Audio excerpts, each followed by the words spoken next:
Okay, welcome back to the channel. Welcome back to the Late Show. This is your host, Young Brando, live from Los Angeles. I'm very happy to have you here. I just had a live stream with the third installment of the exciting and confusing story of the Speedmaster that never was. Apparently, the Neue Zürcher Zeitung, the newspaper that brought the case against the record breaking vintage Speedmaster to national recognition and even to global exposure. Also had an interview with Sasha Davidov, one half of Davidov Brothers, one of the most important and world renowned dealers in especially vintage Omega Speedmasters, and also himself one of the foremost experts in the world on vintage Speedmasters. And he presents a very nuanced and detailed opinion. So if you're interested, you can listen to my coverage of the Davidov interview, where I translate from the German of the Neue Zürcher Zeitung, so you can have an easy access to it. And I did my best, as you have seen in the next two sections, um, to keep things quite short and digestible as well. Of course, the first episode took a while because I wanted to give you all the details of that first article.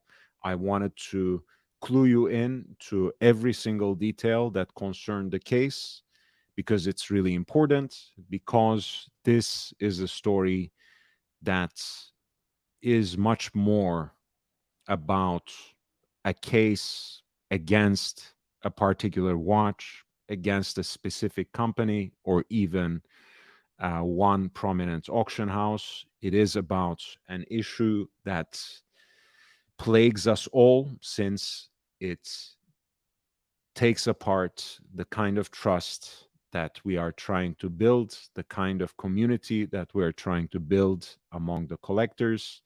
So please take a look at my coverage. I will also post the entire playlist, or a direct link to the playlist, all the three installments about this developing story. As the fourth installment, I will actually have an interview with the person who first brought this case to the public attention. So stay tuned. That will be my Tuesday night in about 2 days. I really look forward to it.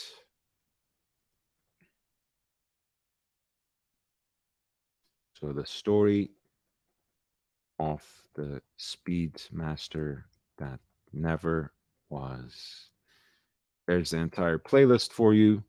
If you want to jump on the panel, if if you want to present your perspective or ask questions or simply talk watches, feel free. I do have some topics in the pocket.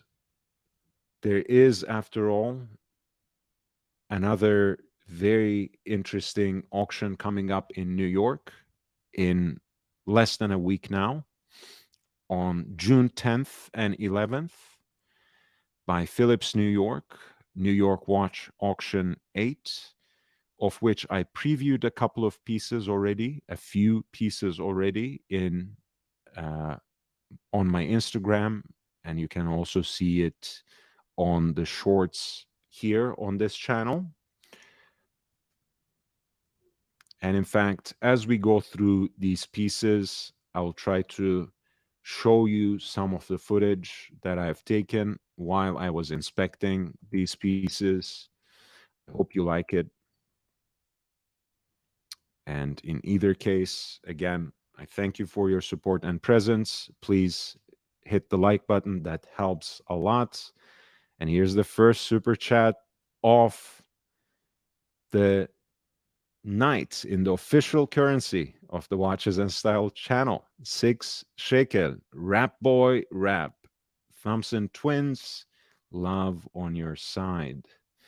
Unfortunately, I'm not sure if we are taking song requests this, but I will for sure listen to the tune after I'm done with the live stream, after I conclude this live stream, and enjoy it with you in mind. Thank you so much. You are a great friend of this channel, and thank you so much for your contribution. So we are looking in the meantime at the upcoming New York auction number 8 by Phillips. I think they're about 135, 138 or something lots, some of which are simply stunning and certainly one of a kind and with a provenance that's incontrovertible.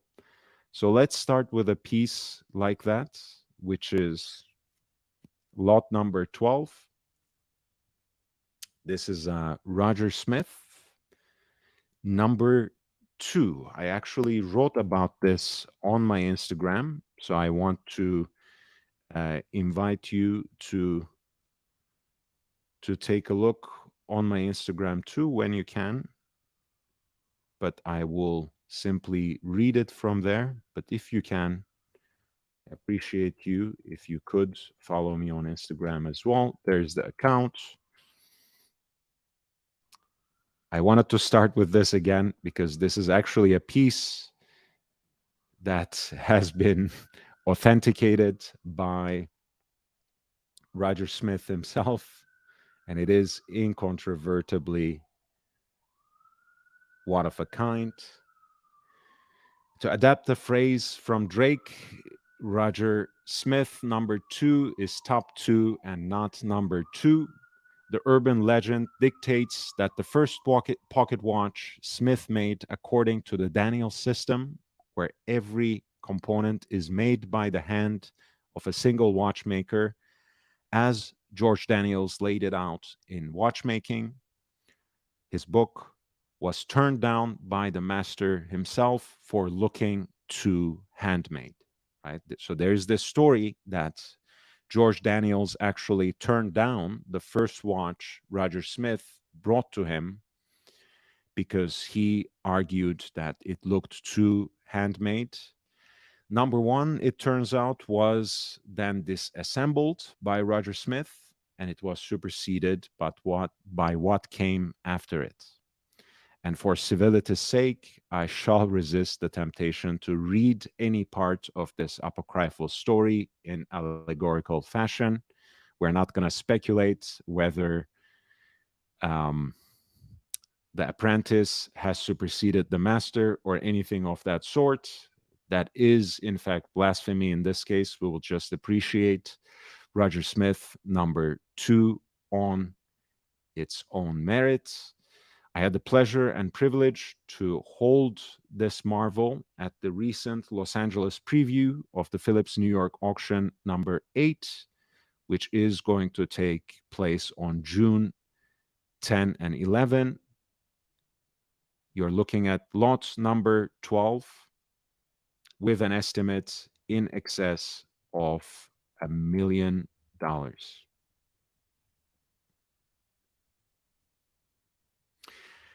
At 66.5 millimeters in diameter and 21.5 millimeters thick, this pocket watch is truly a thing of substance.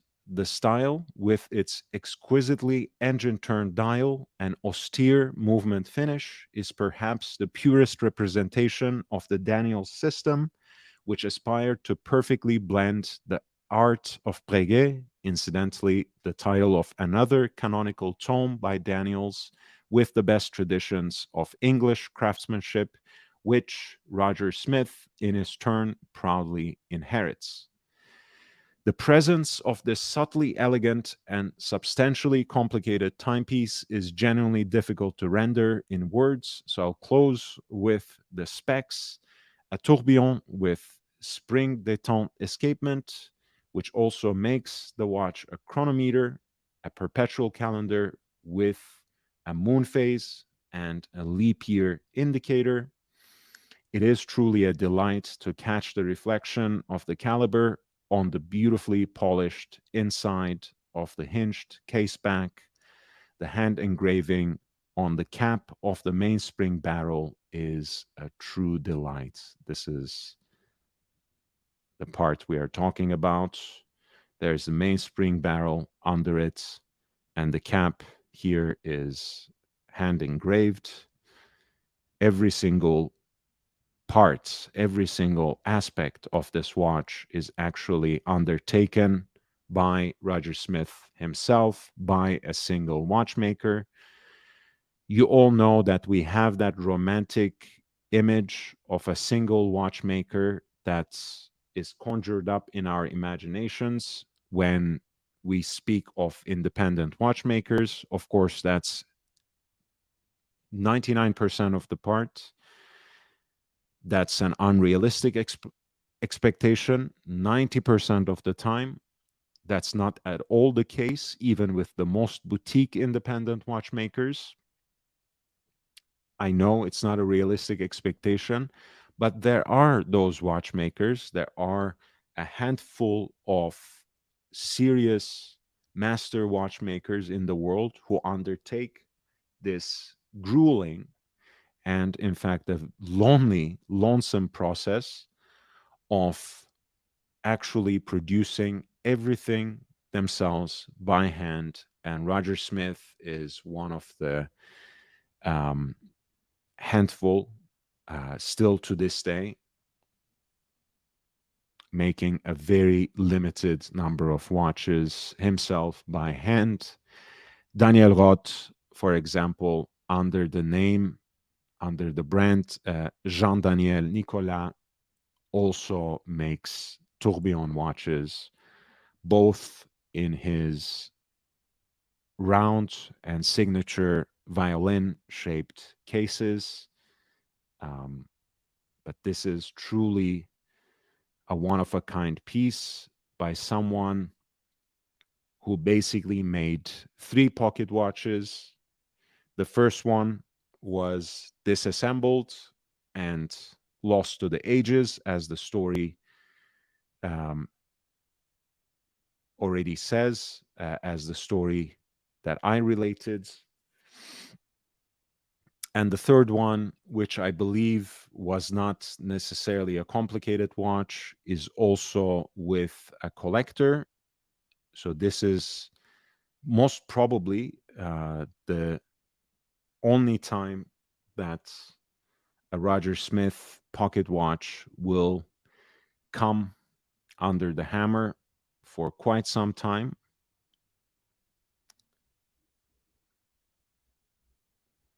This is the key for winding it, of course, which itself is so beautifully designed with that heat blued tip.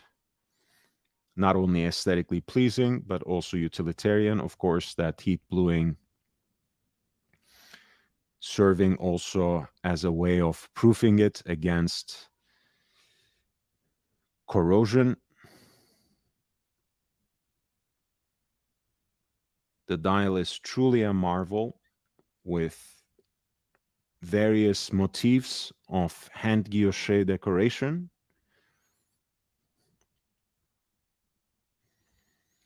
The Roman numerals laid out on a Breguet frosted track. Number 2 carved on that same track at 12 o'clock.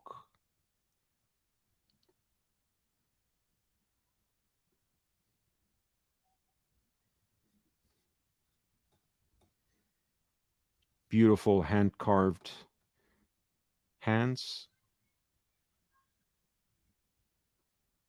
Very substantial piece, as I mentioned, at 66.5 millimeters. and at 21.5 millimeter thick, the watch feels truly substantive, truly substantial in your hand. And here is a quick look at the caliber from the dial side as well. Lot number 12, Roger Smith number 2 from 1998, a watch that Roger Smith sold to fund his emergent independent brand, now going under the hammer for more than $1 million. Amazing, amazing piece.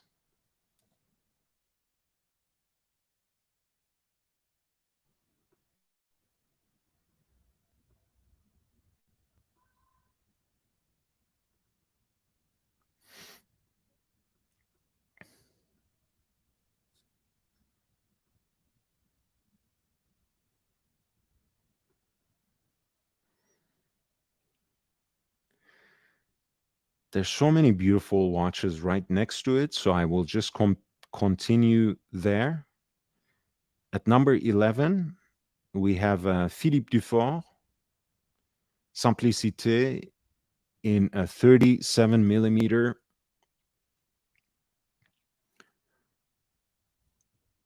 white gold case, white lacquer dial with beautiful, slightly elongated Roman numerals, a heat blued set of Breguet hands, a leaf shaped hand that travels around a railroad track for the seconds at 6 o'clock. The dial, as you can see, was made by the famous manufacturer Metallem, which is now owned by Carl Friedrich Schäufele as part of the Chopard ecosystem.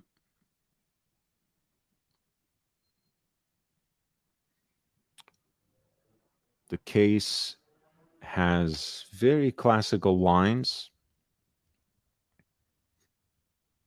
with extended lugs that are ever so slightly drooping.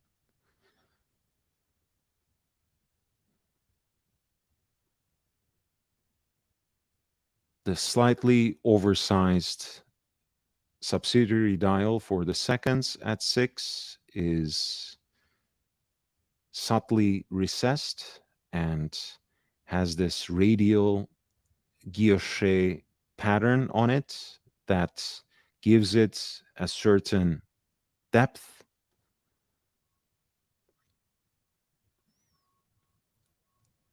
This is as simple as it gets, living up to the name of the watch, Simplicité or simplicity, presented in an old school cherry colored wooden presentation box, 18 karat white gold, 37 millimeters in diameter, from April 2004. And the caliber 2, in the same way, is decorated masterfully, but not necessarily in an extravagant manner, even though it's, of course, involves doubled Geneva stripes, a number of interior angles, as well as elements of mirror or black polishing and hand engraved plates that list the details of the caliber and the make, as well as the particular number of the piece. Let's read what the great people at Phillips have to say about this watch in the lot essay.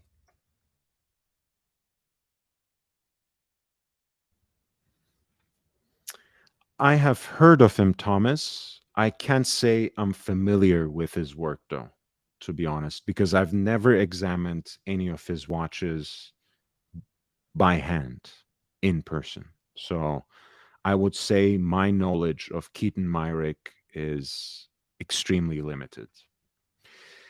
Here is what Phillips write about this watch. The name Philippe Dufort is synonymous with elegance, tradition, and innovation. Having graduated from École d'Horlogerie in the Vallée du Joux, Dufort honed his craft at Jaeger-LeCoultre and Audemars Piguet before striking out on his own, restoring vintage pieces. Dufort famously stated that working with vintage masterpieces inspired him to create his own. In 1992, he introduced the Grande et Petite Sonnerie minute repeating wristwatch at Basel. It was the world's first wristwatch to be fitted with such a highly complex chiming system, and it was an instant success.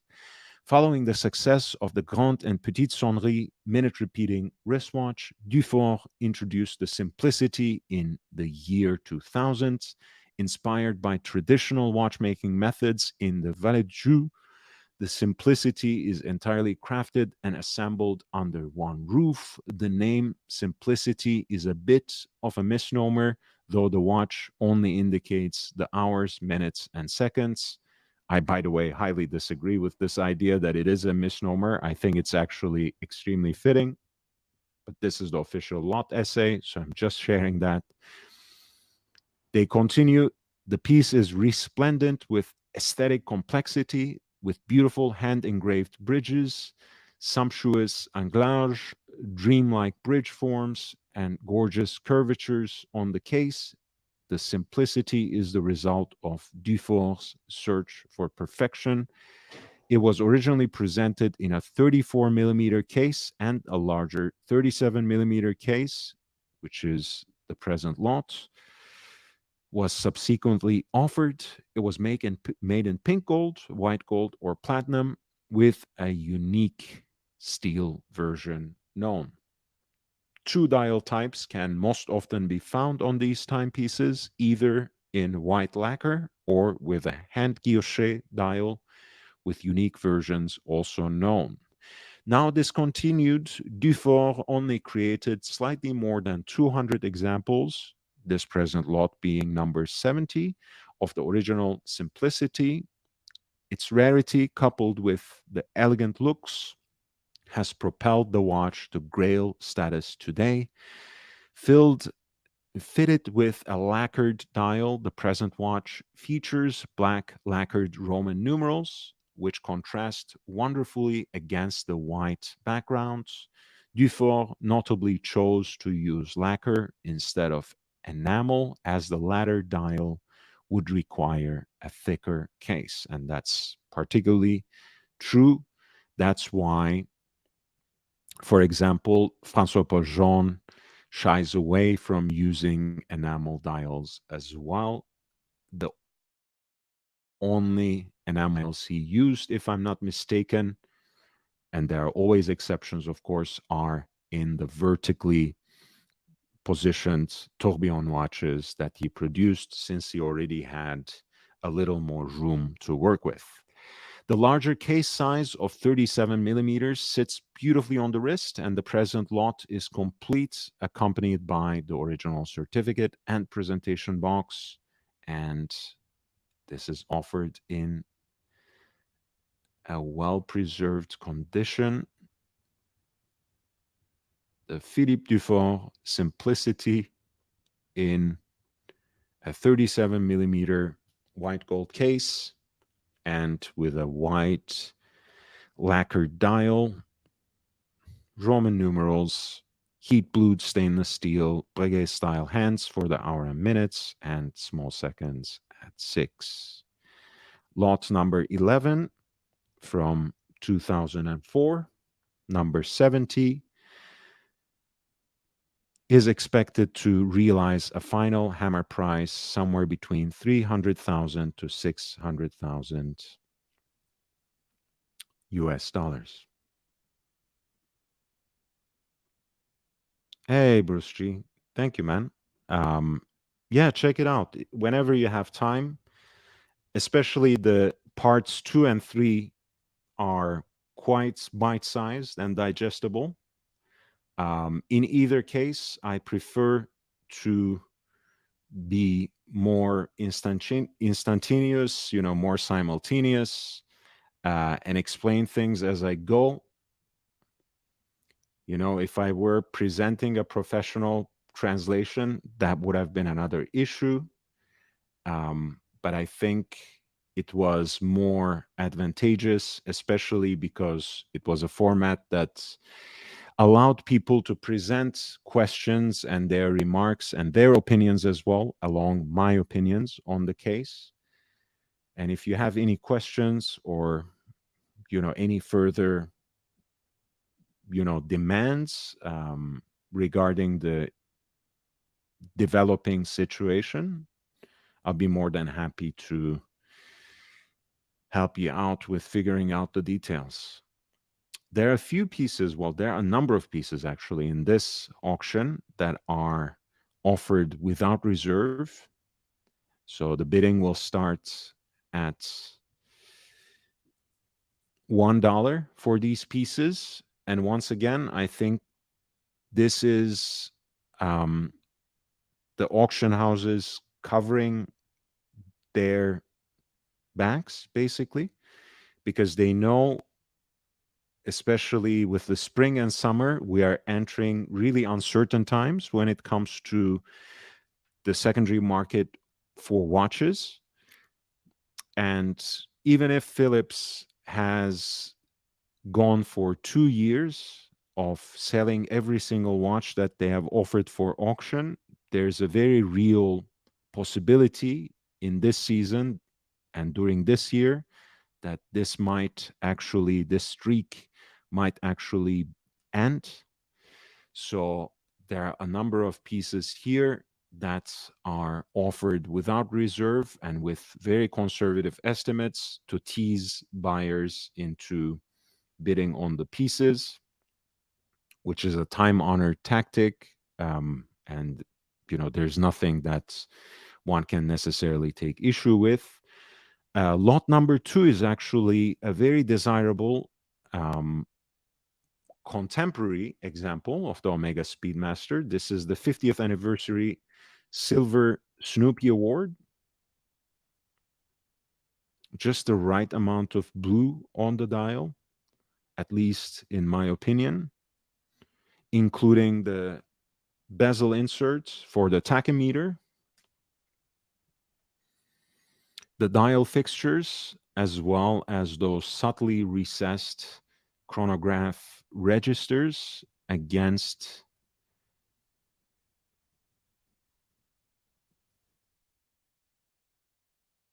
the white background of the dial.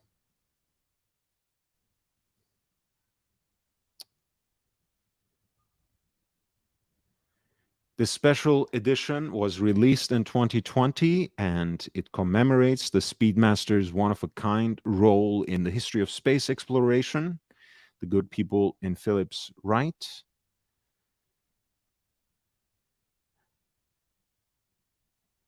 Omega was awarded the Silver Snoopy Award in 1970 when the Speedmaster Professional successfully helped the astronauts on Apollo 13 navigate back to Earth after an oxygen tank exploded and jeopardized their mission. And this kind of award is presented to outside individuals and companies who contributed to outstanding achievements related to human flight safety or mission success by NASA's Manned Flight Awareness Program.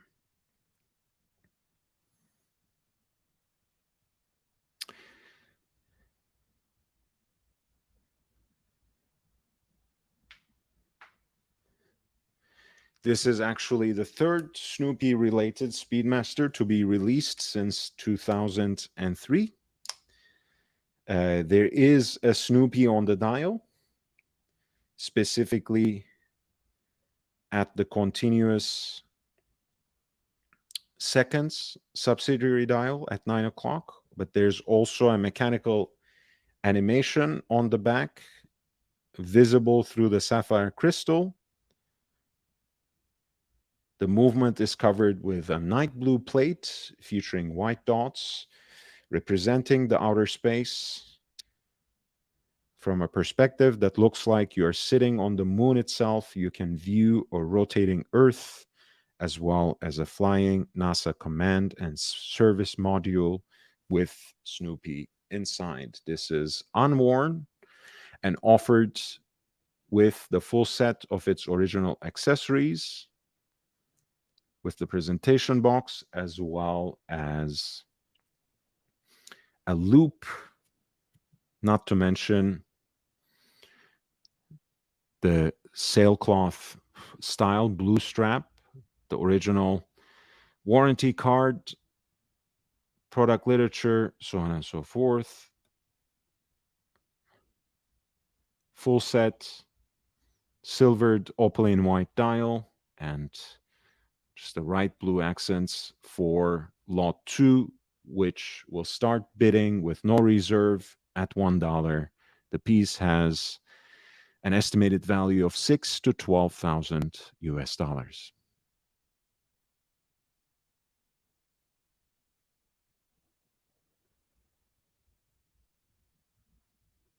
Lot number 5 is the watch in my thumbnail. This is a 5168G, the white gold extra jumbo version of the Aquanaut with a 42.2 millimeter white gold case and a blue gradient globescape dial with the tropic strap with the rubber band that follows both the color lines and the design aesthetic of the dial, giving this piece that is presented on a rubber strap rather integral aesthetic. The Aquanaut, of course, with the applied and loomed Arabic numerals, also has a certain inspiration of vintage field watch design as well, with generously loomed pencil hands, center sweep seconds, and an aperture for the date indicator at 3 o'clock. The 5168, again, with its extra jumbo aesthetic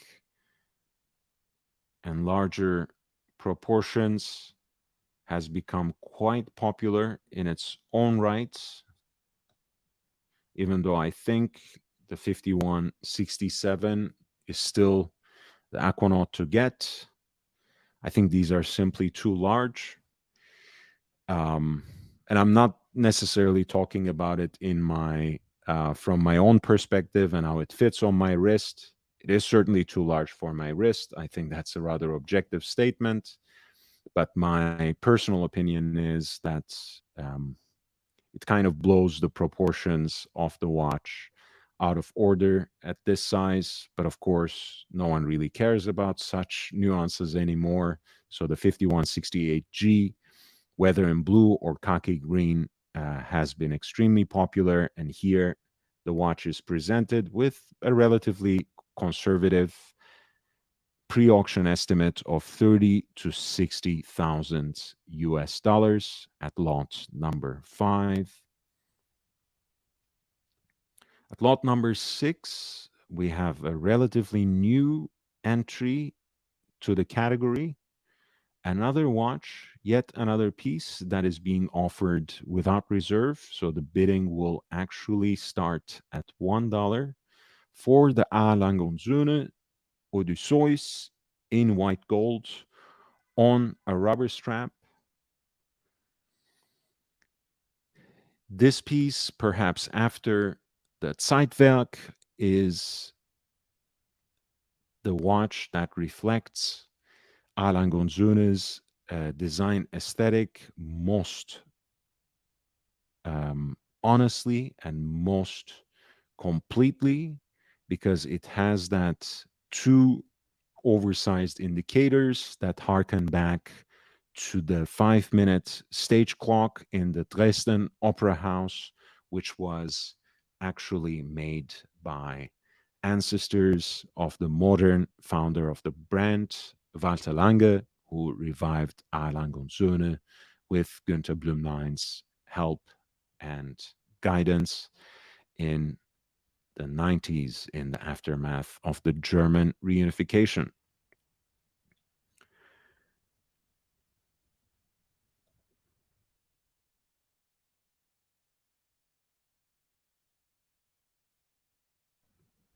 Now,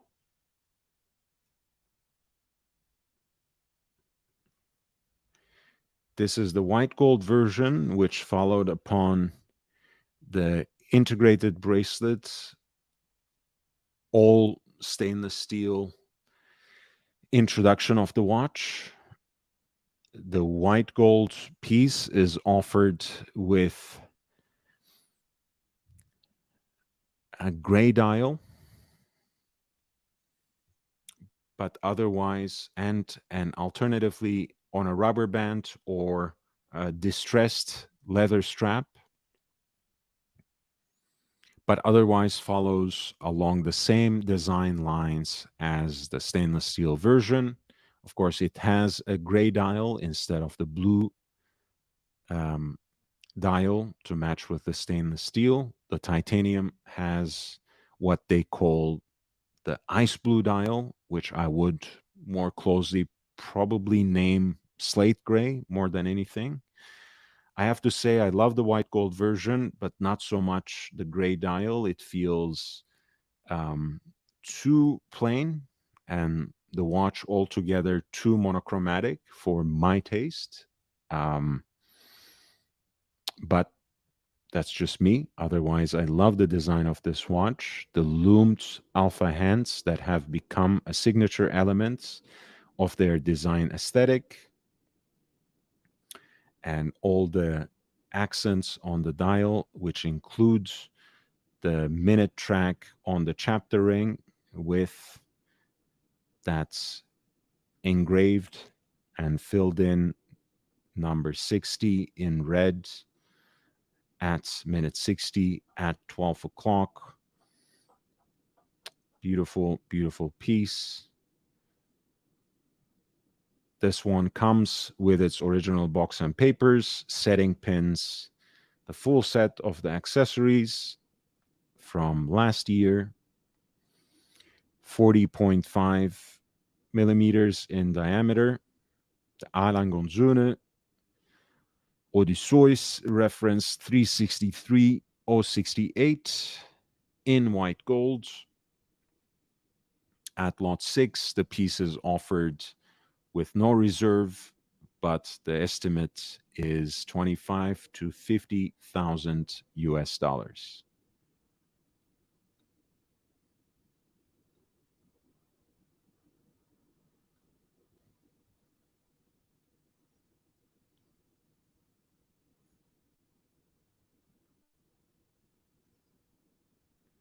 There is the Datomatic self-winding caliber with a free hand engraved balance bridge in this case, which exclusive to this particular model has a wave-like motif rather than the usual floral designs. The screws are heat blued, as well as black polished in certain instances with a platinum supplemental weight for the rotor, for the winding rotor. This is the A. Langonzone Odysseus in white gold, offered without reserve at lot 6, with the pre-auction estimates being placed at 25 to 50,000 US dollars.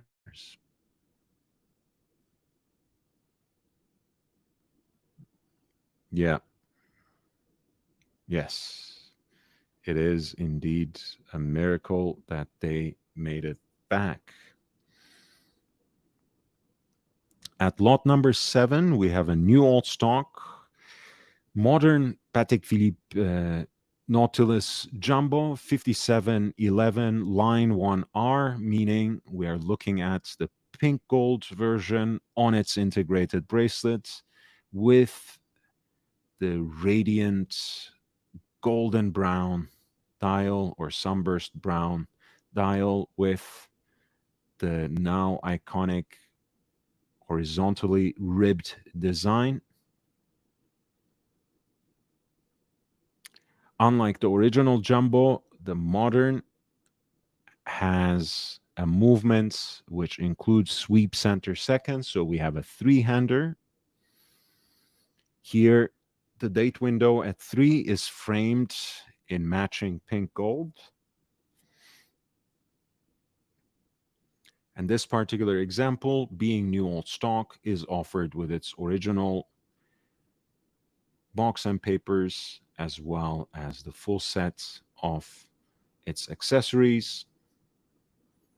From 2017, the 5711R, with a pre-auction estimate of 50 to 100,000 US dollars. If you have any requests, if you want me to take a closer look at any of these lots, please feel free to send in the lot number. I'll be more than happy to dive into it with some horological and historical detail.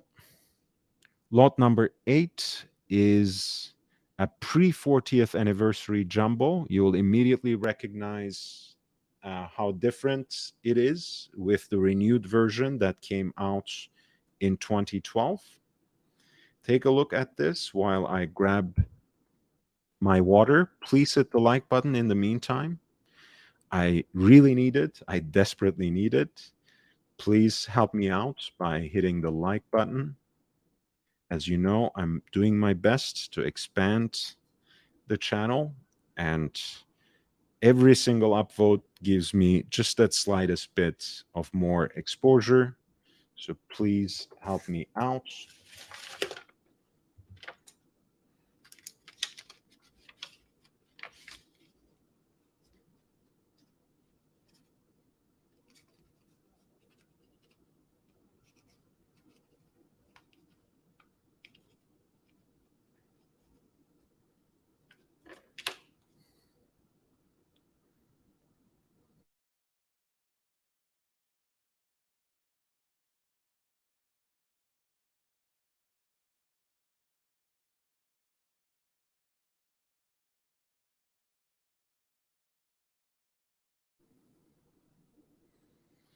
This particular example of the 15202 in stainless steel comes from 2006. So even though the proportions, the dimensions of the case is largely faithful to the original jumbo, the piece has a dial configuration that strays a little bit away from that aesthetic with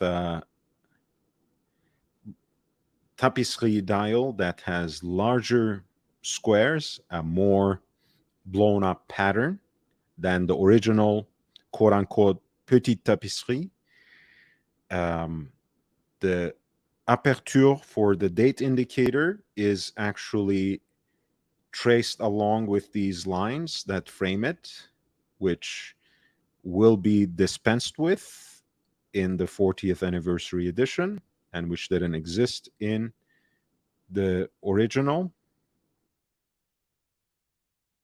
And to be absolutely frank and honest with you, it didn't exist with the Jubilee version either, the 20th anniversary, which had a similar dial to the Jumbo 5402 except, of course, for its placement of the logo with the AP initials, not to mention the font of the typed out version of the signature Audemars Piguet, which are at 12 o'clock in the original jumbo.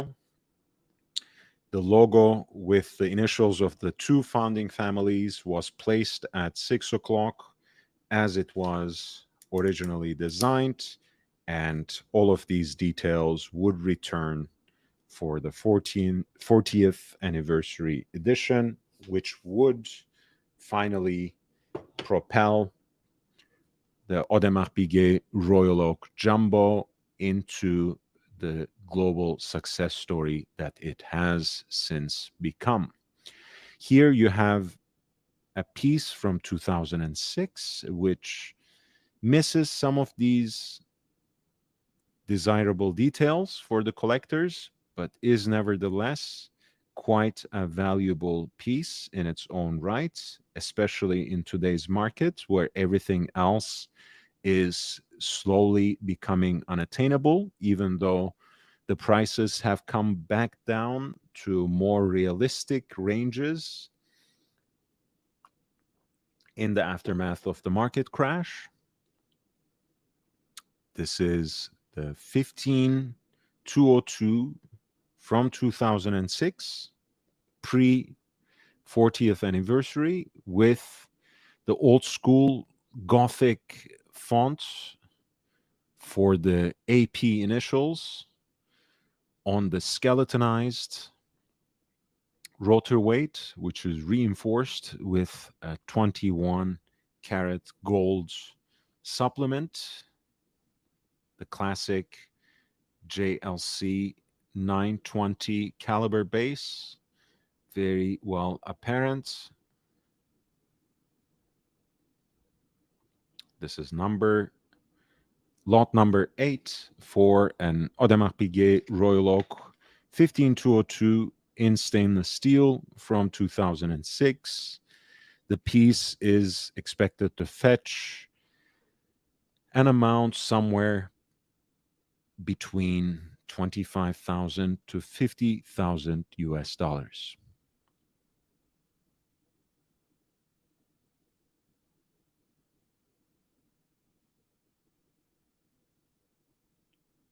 Nope.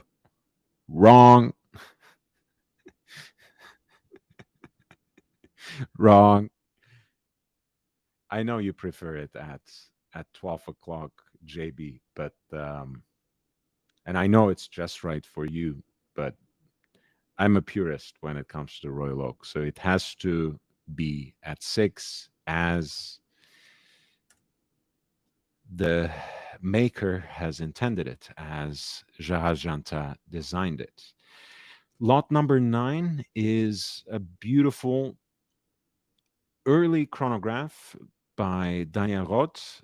This is from the first few years and from that original period of Daniel Roth's independent existence with the brand that was his own. And as you can see, even though it carries his original design elements and the signature ellipsocurvex case, the double ellipse shape, the piece actually looks every bit of the Breguet chronographs that he designed in that revival period, whether we are talking about the 3230 or the 3237. Roman numerals on the Breguet frosted track for the hour markers, a silvered dial produced out of a gold blank with an hand guilloche decoration and the watch inscribed on its face with the specific number of the movements. And finally, the hands fashioned out of heat blued stainless steel. What you have here is a classic bicompax single button chronograph, a monopusher chronograph, as it is sometimes called, with a 30-minute totalizer at 3 o'clock and the continuous running seconds at 9 o'clock, perfectly proportioned and aligned with the crown. A very aesthetically pleasing watch in yellow gold.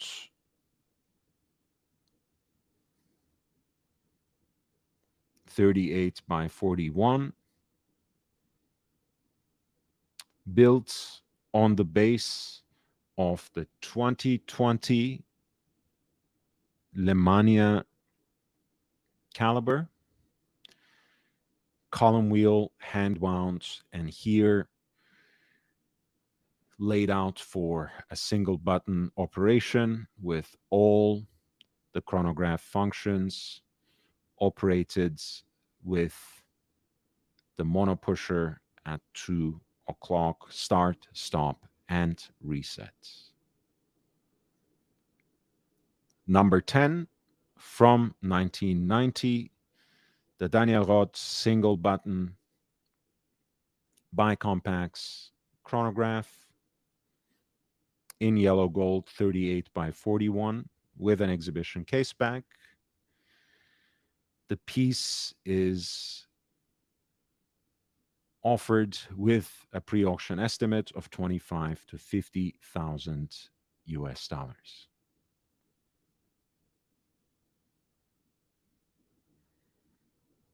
At lot number 10,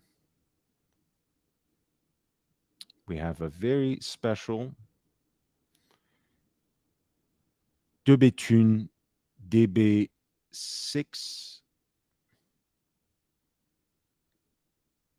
sorry, DB8WS1, purportedly a prototype because it's number 8, number 000. This is a monopusher chronograph, once again, a single button chronograph, so to speak. And as you can imagine, it actually has a version of that famous movement that François Paul Jean and De Béthune, François Paul Jean and Denis Flageolet designed for Cartier in their revival for CPCP of the Tortue Monopoussoir, their classic roaring 20s tonneau-shaped single button monopusher chronograph. Here you have the old school white gold De Béthune case in its slightly oversized but classic simplicity, white gold, 41.5 millimeters with those ogival or bullet shaped lugs.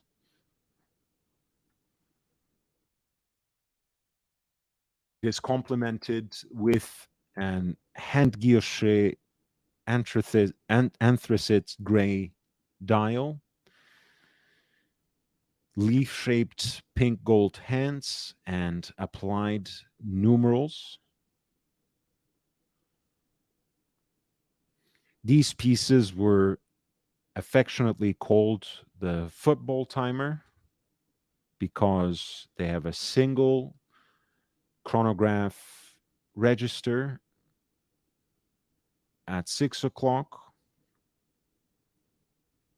that is calibrated for 45 minutes, which is a single half in a soccer game or in a football game.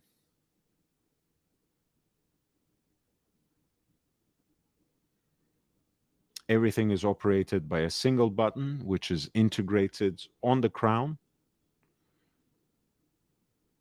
and the watch is presented with a closed case back. So unfortunately, you don't get to see that beautiful iteration of 045 MC, the caliber designed by and supplied to Cartier by THA, which was a collaboration between François Bergeron and Denis Flageolet.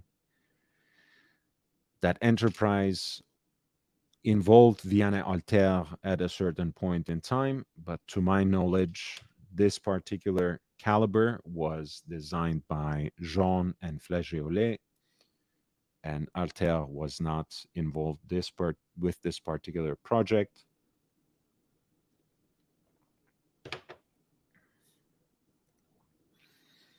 Number 10, which I think will be really popular because they have just introduced a new version of this as DB8 with the 8 spelled out. Let me get a picture of it. I believe there are a few different modifications, including a slightly larger case and a more oversized counter, which is calibrated this time for 60 minutes, not 45. But the dial is now in a silvered opaline white color and is accented in with blue rather than pink gold, including the leaf-shaped hands as well as the applied italicized Arabic numerals. In this case, you do get a nice view of that single button chronograph movement from the back, because you have a sapphire crystal exhibition case back.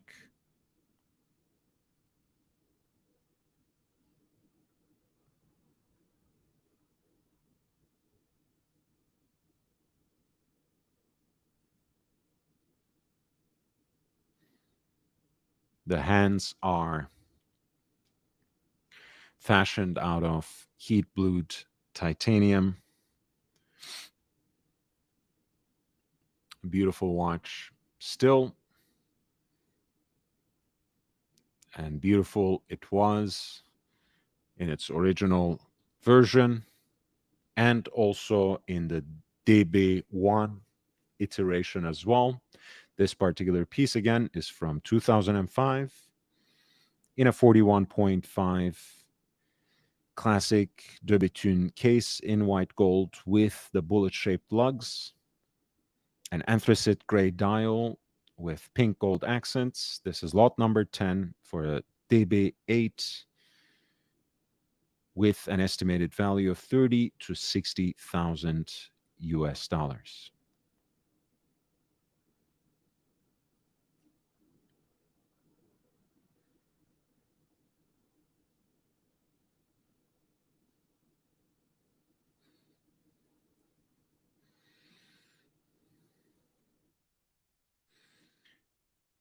As you might not know, even with all its popularity and long lasting existence. 1016 was actually not the original Rolex Explorer reference, even though it might remain the most iconic one. There were a number of references that preceded it, such as the 6150, such as the 6350, and the 6610, which in fact is the reference number for this Rolex watch offered as lot number 15 in the upcoming Phillips New York Watch Auction 8 that I'm covering, and that is going to take place in less than a week. Rolex Explorer 6610 in stainless steel with a matching Jubilee bracelet in 36 millimeters. Nice lollipop hand, classic 369 Explorer dial.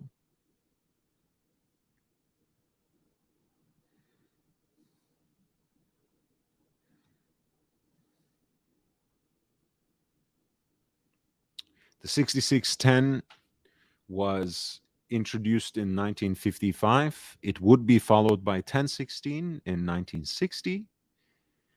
It had an updated caliber 1030, which allowed it to have a flatter case back, unlike the earlier bubble back type cases for the Explorers.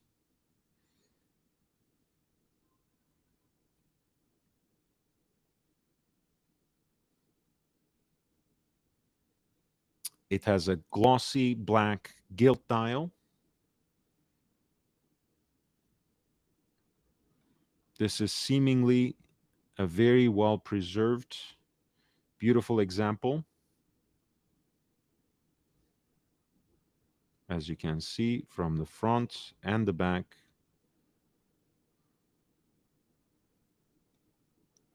Of course, it is offered basically as simply the watch, apparently accompanied by some Rolex hang tags. I don't know how they are pertinent, but there they are. The lugs could have been better, of course. They could have been thicker.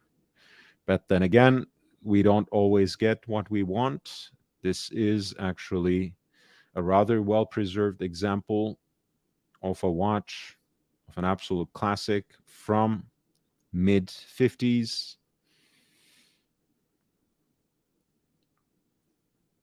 A Rolex Explorer reference 6610.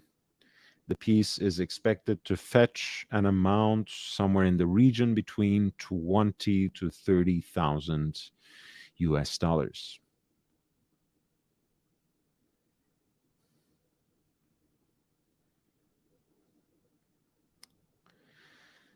Lot 16 is an extremely early example of the Zenith Daytona, Rolex Cosmograph Daytona reference 16520 with a so-called porcelain dial for its pure white appearance. Floating cosmograph, since the cosmograph inscription is separated by almost a full line from the four lines right under the coronet. Otherwise, this piece has all the aesthetics that made it such an icon and that were carried over in the most recent redesigned redesign of the Rolex Daytona lineup, the new reference 126500, especially in the slightly more elongated, slender indices for the hour markers and the outer rings of the chronograph registers. The reference that was produced from 1988 to 2000 was, of course, the first generation of self-winding Rolex Daytona chronographs, and they were built on the movements sourced from Zenit, namely El Primero Caliber 400. And Rolex, of course, modified these and presented them as Caliber 4030, reducing the beat rate from 5 hertz to 4, eliminating the date indicator, and therefore gaining more performance out of it, and also perhaps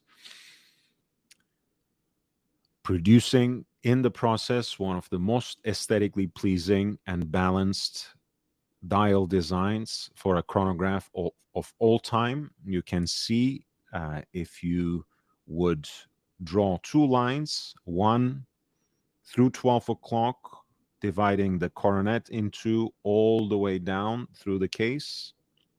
It would go right through the central point of the 12-hour counter at 6.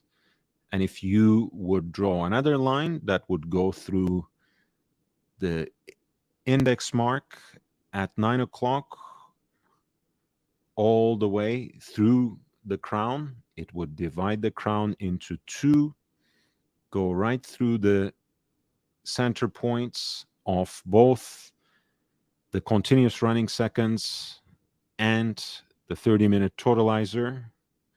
And ultimately, you would have a dial that would be divided into four perfectly equal pieces, a testament to the balanced aesthetics that made this watch the icon that it is today. That porcelain dial has a certain aesthetic that makes it rare and desirable, and therefore such early examples of the 5-digit Daytona reference with that floating Cosmograph logo have a certain charm and intensified desirability, and carry a rather hefty premium. Um, Another distinctive mark, of course, is the inverted 6, as they say, not in this picture, of course. Let's see here. As you see, the numbers at the 12-hour counter are placed radially. So hour 6 is actually inverted in this particular design, which is something that Rolex would end up modifying in the later versions of this style. Jake Brooks, thank you very much. Could I isolate a few of the Omegas offered in this catalog, positively or negatively? I could. I could. I think I would start. Let me just finish this off. So this particular example, because of that so-called porcelain dial, um, is quite rare, an early example, and for that reason, it carries a certain premium. Remember, Rolex doesn't do these things in a willy-nilly way. The reason that the 60th anniversary Daytona took in those aesthetic elements from the dial is because we are also celebrating the 35th anniversary of an automatic Daytona. So it only felt right to pay some tribute to this first generation of self-winding Daytona chronographs um, that were introduced in the 25th anniversary of the Daytona in 1988 at Basel. This particular example has an estimated value of 40,000 to 80,000 US at lot 16. So I actually started um, singling out the omegas. I would most certainly highlight again the Silver Snoopy, one of my favorite modern Omega Speedmasters. I think probably right up there, maybe slightly superseded by the 321 in stainless steel. My next choice would be the big triangle Speedmaster. That is the next lot, and that I wanted to talk about at any rate. This is an actual mil spec and military issued dive watch from 1967, of course, in stainless steel, here offered on a black NATO strap and laid out ominously on an Omega archival extract. But it actually has the appropriate case back, as you can see, with that crow's foot and the numbers, the specific issue numbers, as well as um, an engraving that matches the 1967 production date. Broadsword hands, the 369, and the big triangle at 12 o'clock. A rotational dive timing bezel, graduated for all 60 minutes. Of course, with the fixed spring bars offered here on a black NATO strap. This is a Seamaster 300 that was made for the British Army.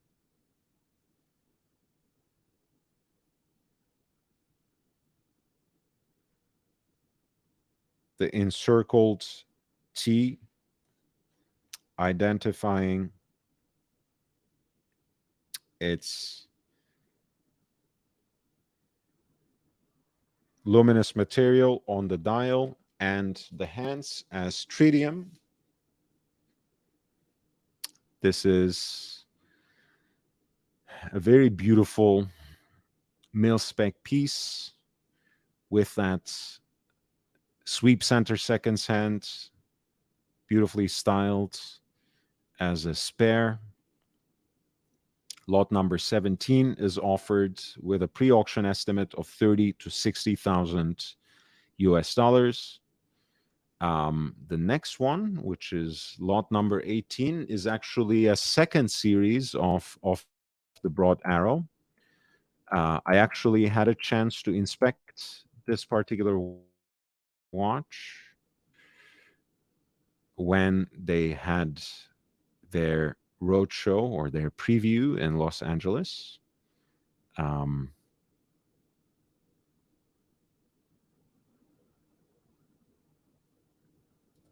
Let me show you on my Instagram how this went. This is a very charming piece.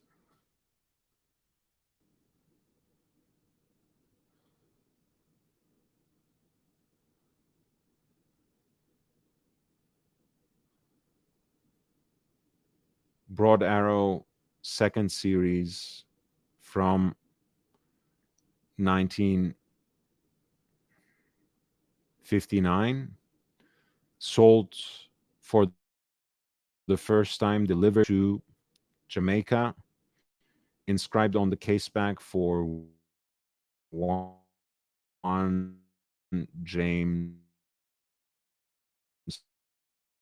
Pope. A very obviously, you know, would hesitate in the light of the current allegations to move on an early Speedmaster presented by any auction house at this point. So I would say probably stay away from this. Um, because, as you know, an extract from the archives doesn't count for much, but it is, however, a beautiful watch.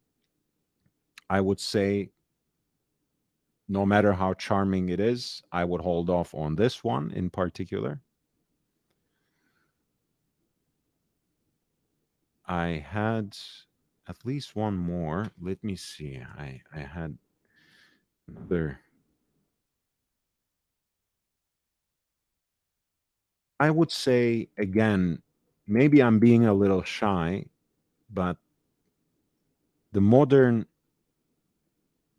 Alaska project would be the other one I would recommend. I love the mil spec diver as well.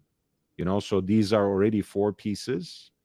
But if I were to even move more carefully, I would say lot number two, which is Silver Snoopy 50th anniversary with that silvered white opaline dial, blue accents. I think it's a beautiful watch. The quirky mechanical animation on the back is very cute too. Lot number 17, the mil spec diver, issued for the British Navy in 1967. And I would say lot 72, which is likewise, just like lot number two, offered with no reserve, which means probably there would be actually a bidding war. But as long as you only bid, on the day when the auction is unfolding live and never get carried away with your own limits, that's not your problem. This is one of 1970 pieces, relatively modern, from 2008,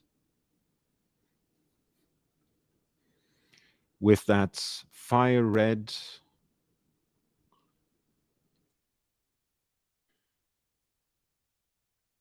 spare tipped centrally deployed chronograph seconds hand. This is the Alaska Project re-edition. It is accompanied by the full set of its original documents. I'm not sure if it has the original paper, but it certainly has the Omega service card dated from 2019, copy of the service invoice, as well as the full set of accessories.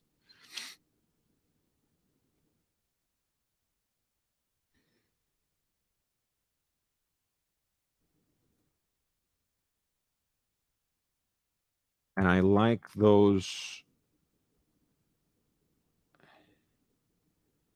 interesting Flightmaster style subsidiary seconds hands, or rather the chronograph hands. These chronograph hands for the 30-minute totalizer and the 12-hour counter that are styled like jets. I like the blackened hands, which can be quite legible. I like the contrast. And that's perhaps why I also like the Silver Snoopy Award 50th anniversary as well. I think those are interesting ones to follow. So lot number two, lot number 72, and lot number 17 for the mil-spec diver if you need a third option.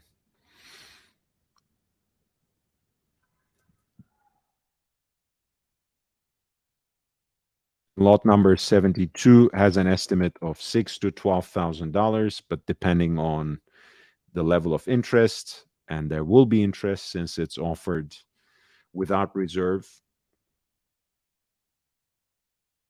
and go for a little more than that.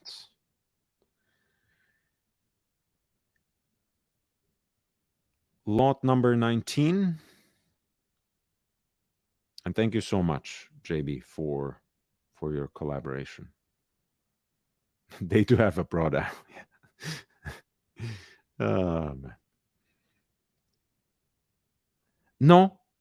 No major inconsistencies. Again, I don't want to look. It's just healthy skepticism, huh? Um, I examined that watch, took a decent look at it. Vintage Omega Speedmasters from the early couple of series is not necessarily my field of expertise either. I'm certainly not one of those 4 to 5 people that Sasha Davidov identified globally who can authenticate this kind of watch in a definitive manner. Um, but nothing looked particularly suspicious to my eyes, and certainly nothing inconsistent with their own condition reports. On the other hand, you know, considering the current circumstances, I have a hard time just pushing for, you know, um, for someone to purchase a 2915 2 an Omega Speedmaster Broad Arrow. Here we are looking at a Rolex Sea Dweller 1665 Comex.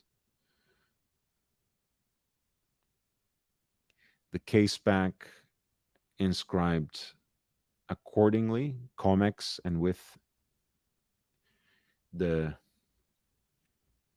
year of issue,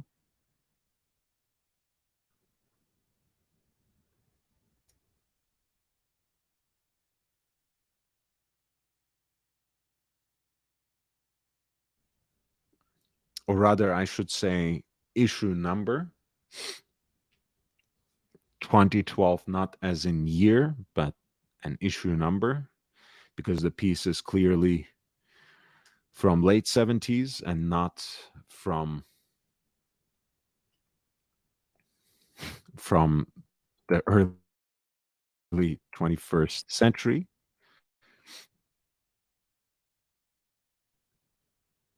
These were the sea dwellers, the professional diver watches that were supplied to the commercial French company who provided services for offshore exploration of oil, especially. And for quite some time, Rolex was their supplier.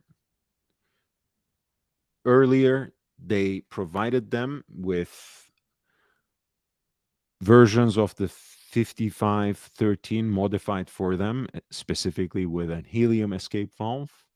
And later, also these versions of the Sea Dweller, of the 1665 that were made for them with dials with their logo, as well as engravings on the case back that specify their issue. This is a Comex Rolex Sea Dweller reference 1665 from 1977 with a pre-auction estimate of 60 to 120,000 US dollars.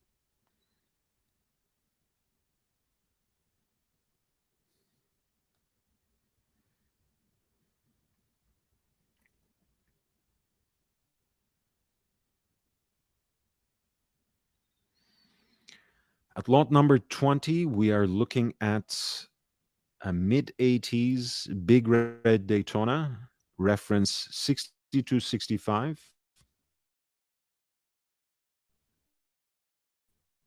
on steel matching oyster bracelets. Stainless steel tachometer bezel, screw down pushers. The watch is basically offered with the full set of its accessories, the original box and papers,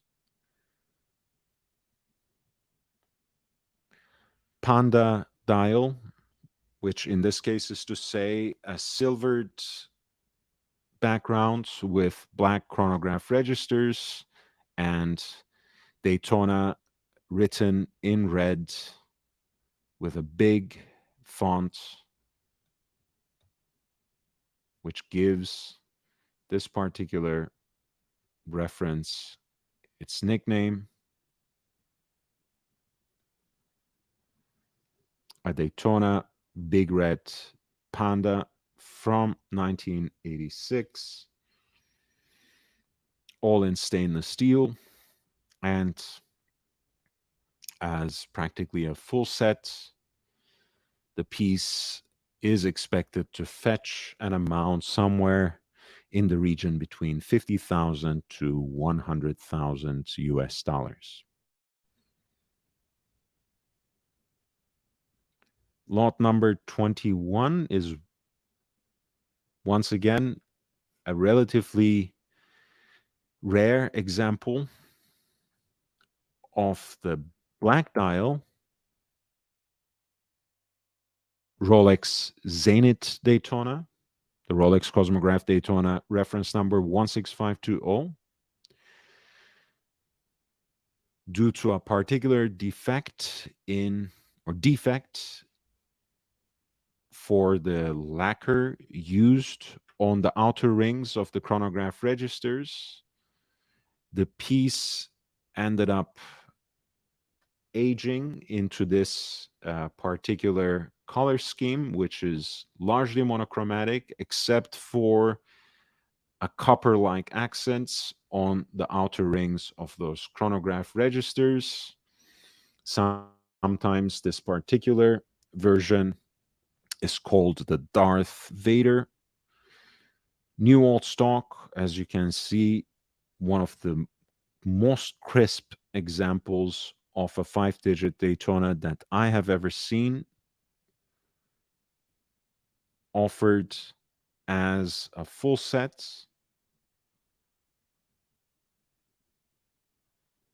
Beautifully presented here on its original punched warranty papers, fitted presentation box, product literature, a red hang tag, among others, caseback sticker present. This is lot number 21 from 1993. An interesting dial variation of the 5-digit Rolex with the black dial. The piece has that particular premium that it's attached to, and the estimate is accordingly 50,000 to 100,000 US dollars. Of course, the new old stock condition has something to do with that as well. Lot number 22 is Rolex Paul Newman Day 241 from 1968, presented on a matching stainless steel oyster bracelets, exotic dial, white chronograph registers or silvered white chronograph registers against a black background, red accents, Art Deco numerals on the subdials, a bakelite acrylic insert for the tachometer bezel, pump pushers, a relatively healthy case. This particular piece is offered with a number of its original accessories.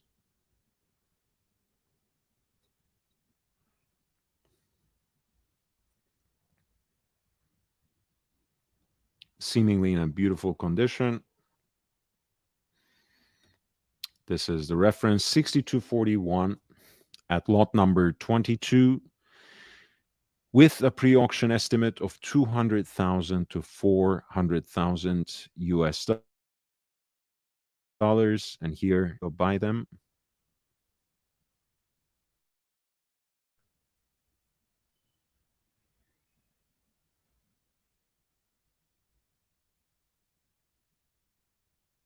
They have gone full lifestyle and into YouTube shorts with their own videos. Fair game, fair play.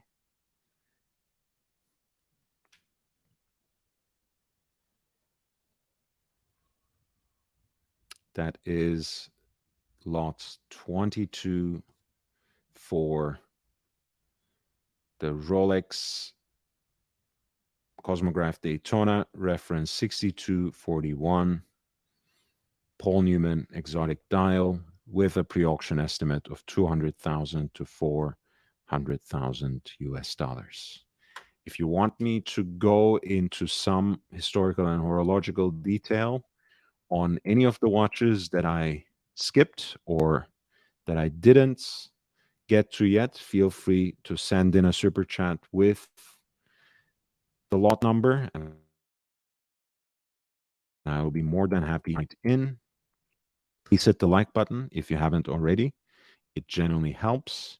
And if you are just coming across my channel, hit the like button, subscribe, and hit the notification bell as well, because I'm here with watch content every day. I would love to have you as part of this community that we are building around the passion for and knowledge of wristwatches. Lot 24 is the first chronograph that Patek Philippe put into serial production. That is reference 130, a hand-wound piece built on the base of a 13 ligne caliber by Valjoux.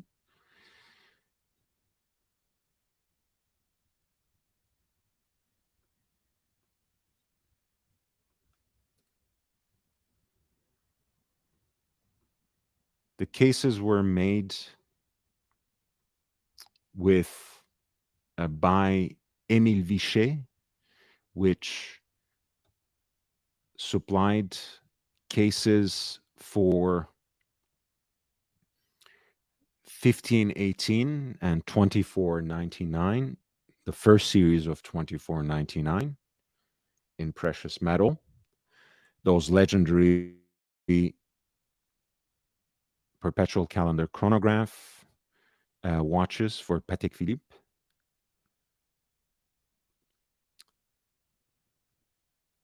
The stainless steel cases for the reference 130 chronograph were made by Wenger, but the precious metal cases were made by Émile Vichet and have these beautifully stylized and drooping lugs, extended lugs.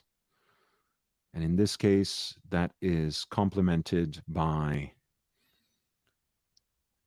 a two-tone silver dial with applied Roman numerals at 12 and 6 o'clock, gold pencil hands for the hour and minutes, applied gold beads for the rest of the hour markers, and heat blued stainless steel hands for the centrally deployed chronograph seconds, as well as the hand for the 30-minute totalizer.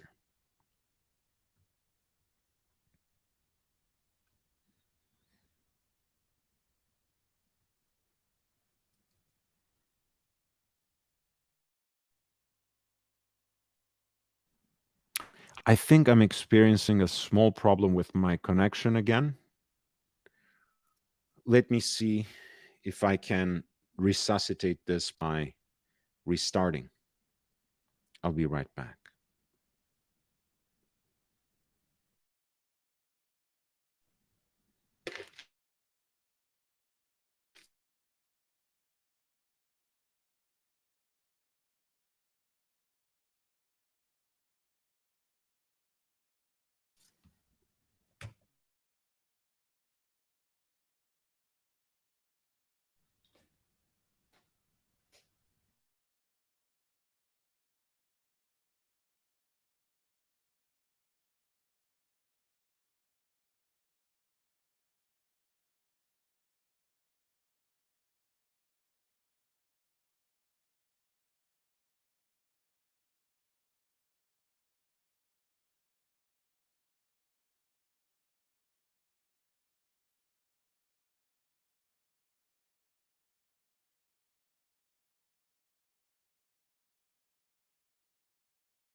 Okay, let's try this once again.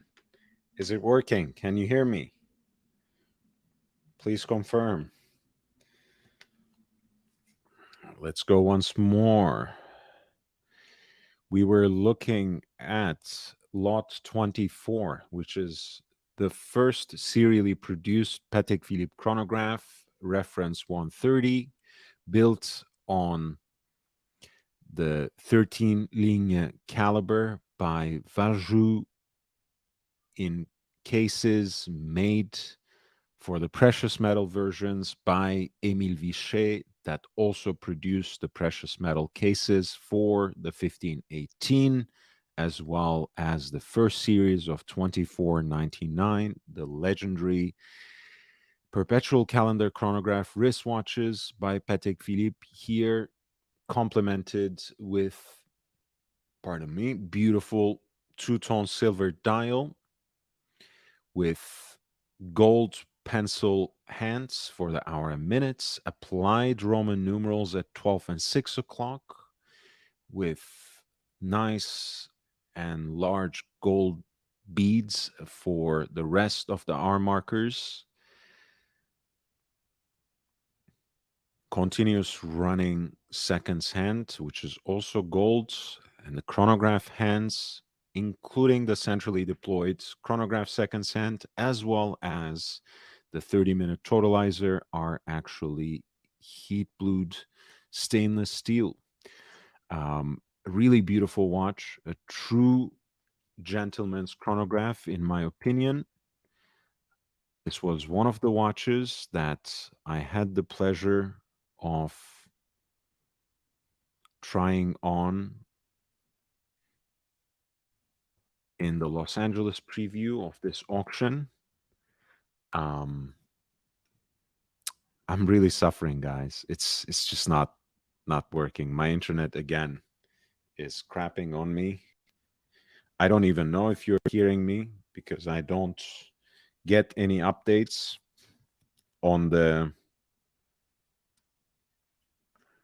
chat, to be honest, which is really a shame because this has been a decent live stream for me.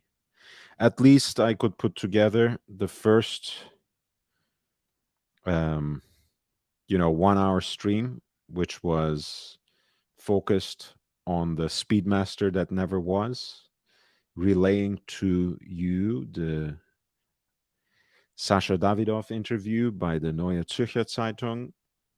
So hopefully we'll get back now. This is a piece from 1943 that I had the pleasure of trying on. Okay, now it's seemingly working a little better. Let's see it on the wrist. This is a true gentleman's chronograph, 33 millimeters in diameter, but with those extended lugs, actually has a larger than life presence on the wrist. And if it is true that such dressier and smaller pieces are in fact coming back, this should be on the Vanguard with its stylized and elongated lugs and a thin bezel. Patek Philippe's first serially produced chronograph, reference 130, is a stunning example of the classical elegance that the esteemed Mark once represented. And this particular piece, which is coming up for auction, lot number 24 in New York on June 10th, with a pre-auction estimate of 30 to 60,000 US dollars. Very, very beautifully preserved example of one of the best chronographs ever made. A great watch, an absolute beauty. I think my connection is coming back, so hopefully I'll be able to go for at least another hour so I can pay my dues for the night, as I always do. You know how seriously I take this. Number 25 is a modern classic on its own right. This is the Patek 5970.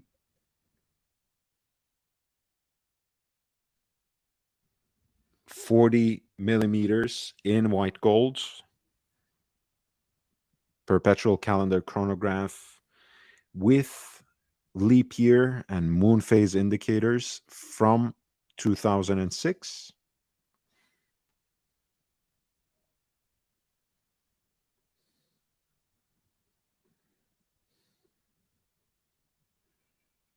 The piece is offered with its certificate of origin from November 8th, 2006. Its fitted presentation box as well as outer packaging material. 5970 was, of course, the last generation of Patek Philippe perpetual calendar chronographs that were built on the base of the Nouvelle Le Mania CH27 caliber,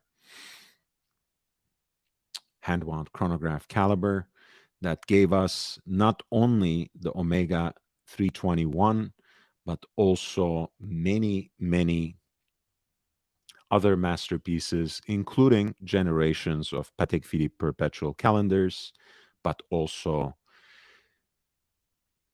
hand-wound, classically styled chronographs by such independent makers, such varied independent makers as Daniel Roth, Roger Dubuis, and others.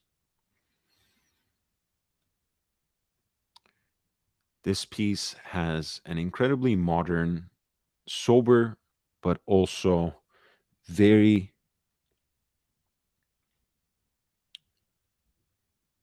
contemporary look for a Patek perpetual calendar, also thanks to its 40 millimeter case size.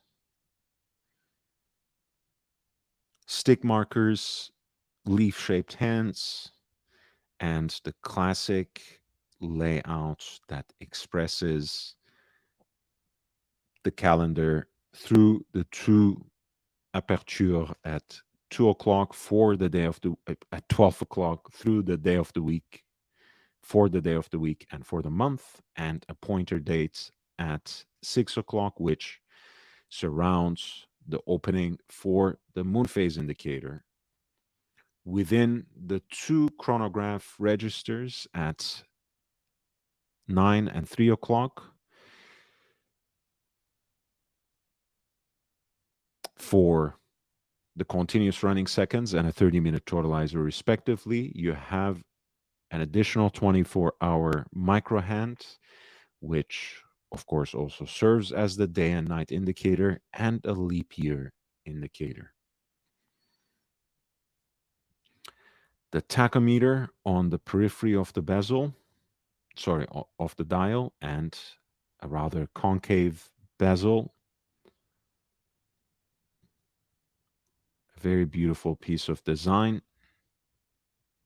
A modern classic at lot 25, Patek Philippe Perpetual Calendar Chronograph 5970G, with a pre-auction estimate of 70,000 to 140,000 US dollars.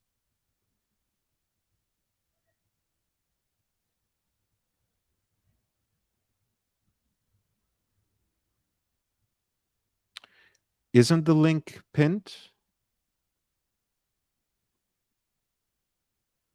JB, the link is pinned. I will send it to you again, but yeah, it hasn't changed. Feel free to come on. Yeah. Yeah, we have about an hour to talk.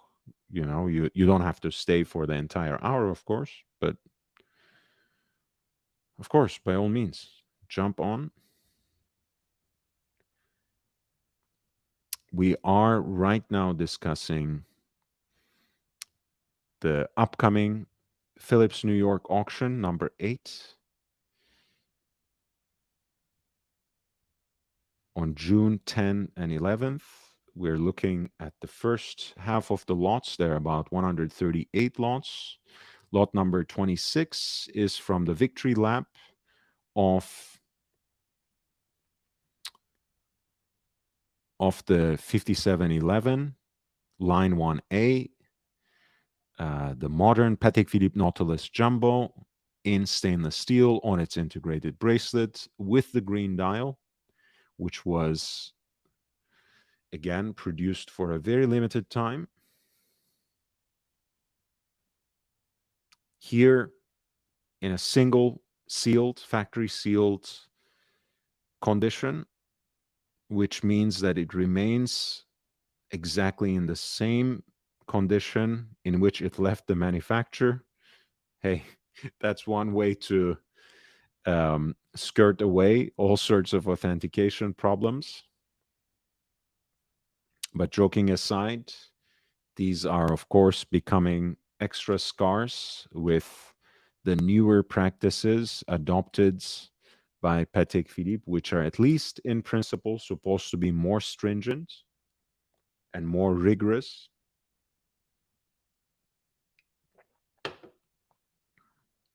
To avoid specifically these kinds of cases where these very desirable watches are simply bought by collectors to sell them further down the line, and usually quite soon after they purchase them. In this case, it hasn't even been 2 years and the watch is untouched and given over to an auction house, perhaps already bought by a dealer rather than a collector to begin with.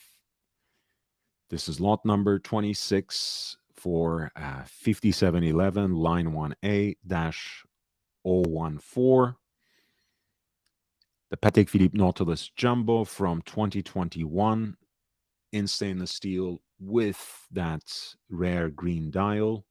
The piece has an estimate of 80,000 to 160,000, but you know how crazy things can get when it comes to these pieces. Pardon me, specifically the Patek Philippe Nautiluses with rare dials. So let's keep an eye out for lot number 26 of the upcoming Phillips New York auction. If you'd like me to pay particular attention to any of the listings on this auction, feel free to send in the specific lot number with a super chat, and I will be more than happy to help you out with it. More than happy to take a closer look.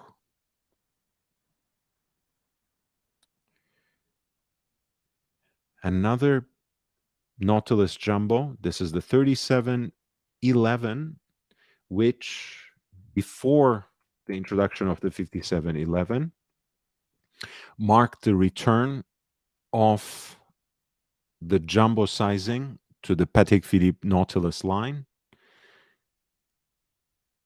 Kind of a precursor of 5811, you might say, because this piece too is in white gold and had only 1 year of a production life before 5711 replaced it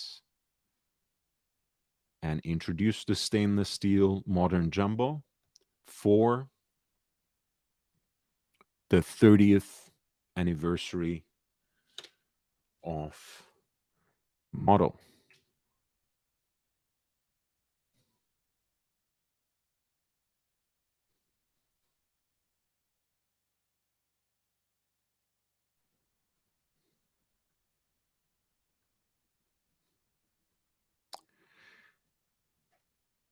There you go, the exhibition caseback that gives you a glimpse of the self-winding movement with a full gold rotor built on the base of caliber 315. Geneva seal, of course, from that particular year specifically. It comes with an archival extract that confirms the production of the watch in 2005 and its subsequent sale on July 6th, 2005 as well, with a fitted Patek Philippe presentation box, as well as its outer packaging. This white gold piece, which is quite rare, reference 3711 line 1 on its integrated bracelets, has an estimated value of 120,000 to 240,000 US dollars.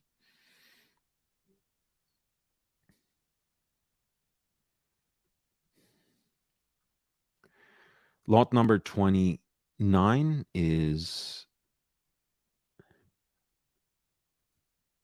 the Patek Philippe Advanced Research Aquanaut Travel Time, particularly exhibiting the new travel time complication through those cutouts around 9 o'clock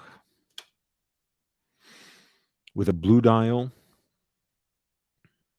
and a 40.8 millimeter white gold case.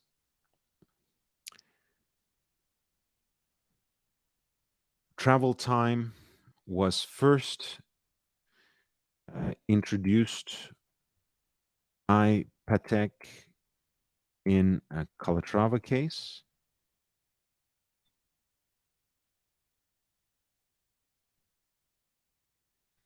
And it was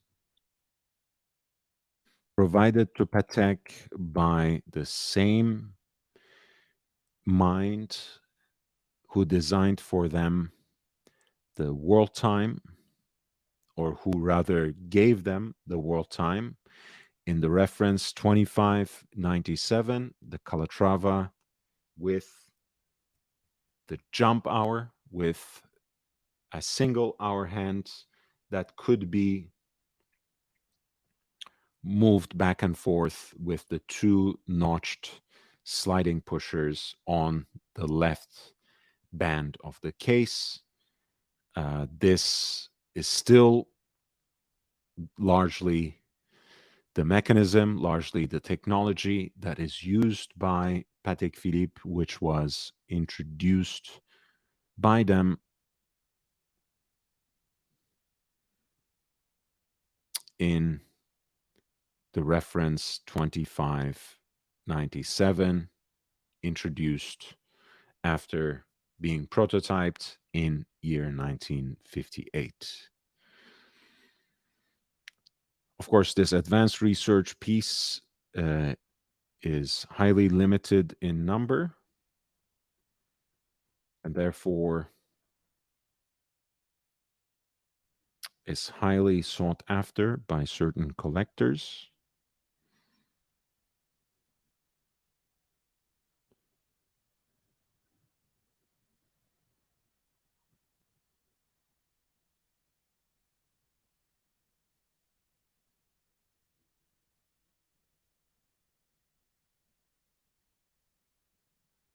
And this particular example listed at lot 29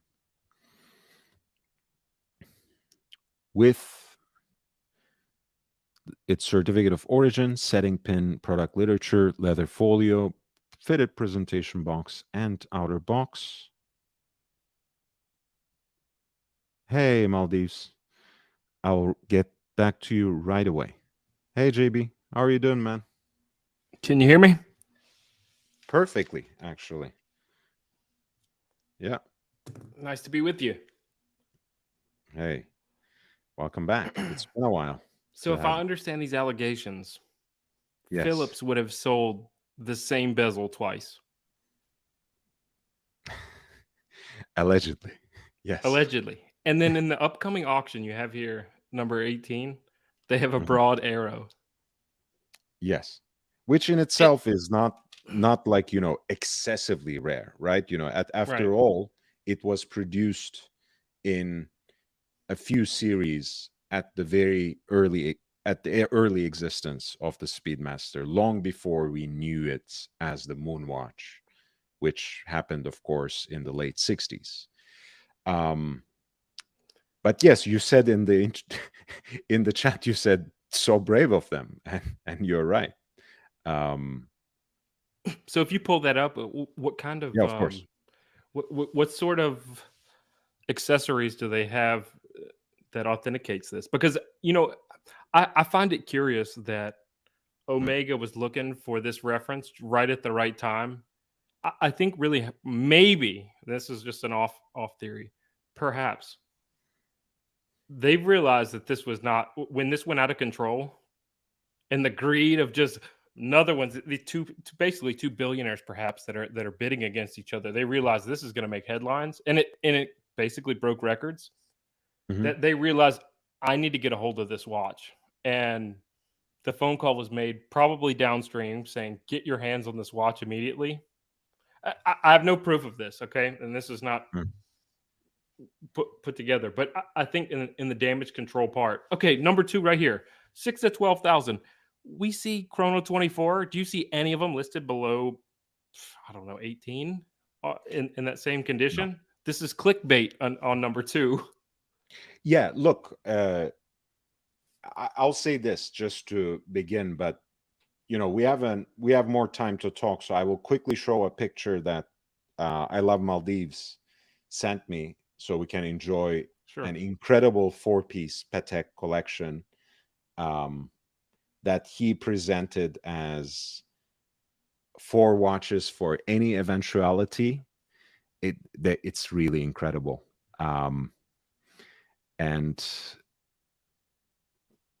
but yes, to just respond to what you said, um, look, there are a number of practices by auction houses which we might scrutinize, but which I can't in any way condemn. And that's already a very, even in the negative, it sounds too harsh, because I think it's completely fair of them to pull people in. I mean, this is like taking people who list pieces without reserve on eBay to task. People are free to choose whatever means to get the price for things they sell themselves or things they sell on other people's behalf. So I'm not going to criticize them for, using quote unquote conservative estimates to pull people into bidding in the first place. But I will underline it, like I was doing with Sotheby's, like I'm doing here. I mean, both lots 2 and 72 for the Alaska Project 2, you can't find them for those prices on the secondary market, no doubt. And they are certainly going to shoot through that ceiling of $12,000, no doubt. But who knows? Stranger things have happened. Um, but yes, so let's see. I have to pull up this picture.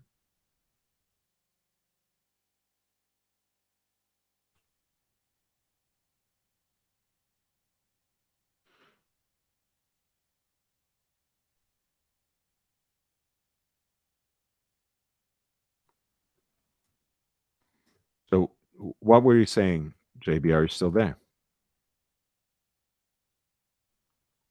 Hello? Oh, are you back?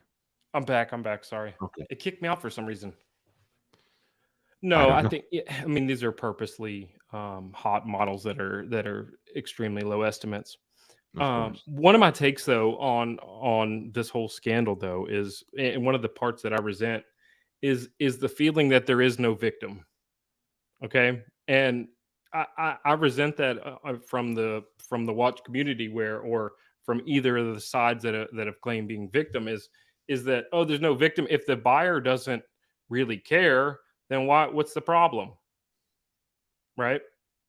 I Eh, think the presentation is actually much worse, JB, because again, these are just allegations. Nothing is proven yet. We don't exactly know what happened, right? And we are speculating. We're just presenting our for sure, personal opinions. absolutely, But in fact, what grates me even more is at this point in time, the only self identified victims are Omega and the Phillips auction house. Seemingly no one else.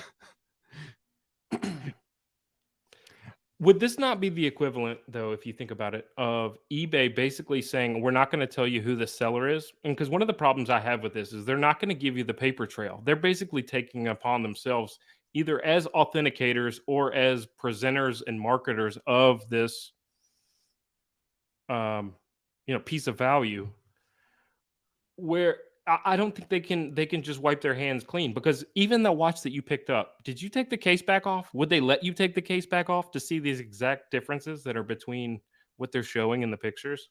It would be like Um, in eBay if okay. you basically Let, couldn't see any profile of what the seller is, because they keep that let all me private. let me put it this way.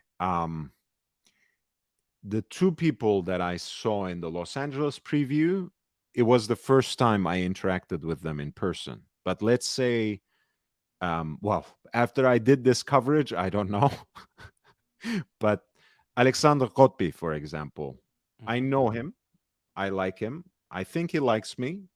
So if I was doing an auction preview under his supervision, I'm sure he would actually help me with those kinds of details as well. They would let me take the case back off. And I'll be absolutely honest with you, though. With that particular Speedmaster, I could possibly see on my own that something was fishy, that would that it would leave me at unease.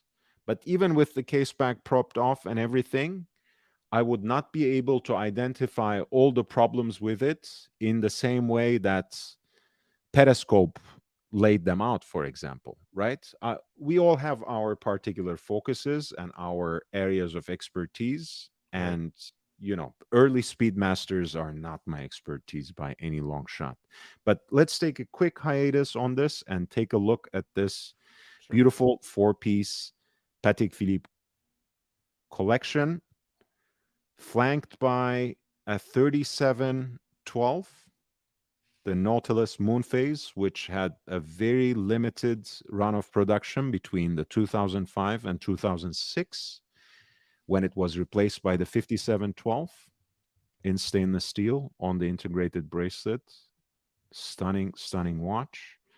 And the 5164A, the Aquanaut travel time. We have, I believe this is platinum, although the angle doesn't really let me see the color properly, but this is the 5078P, I want to say, minute repeater, very wearable with a white enamel dial.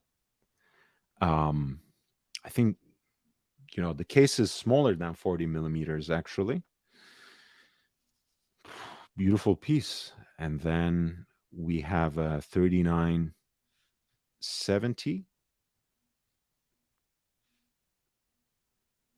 Wowzers. What exactly happened there?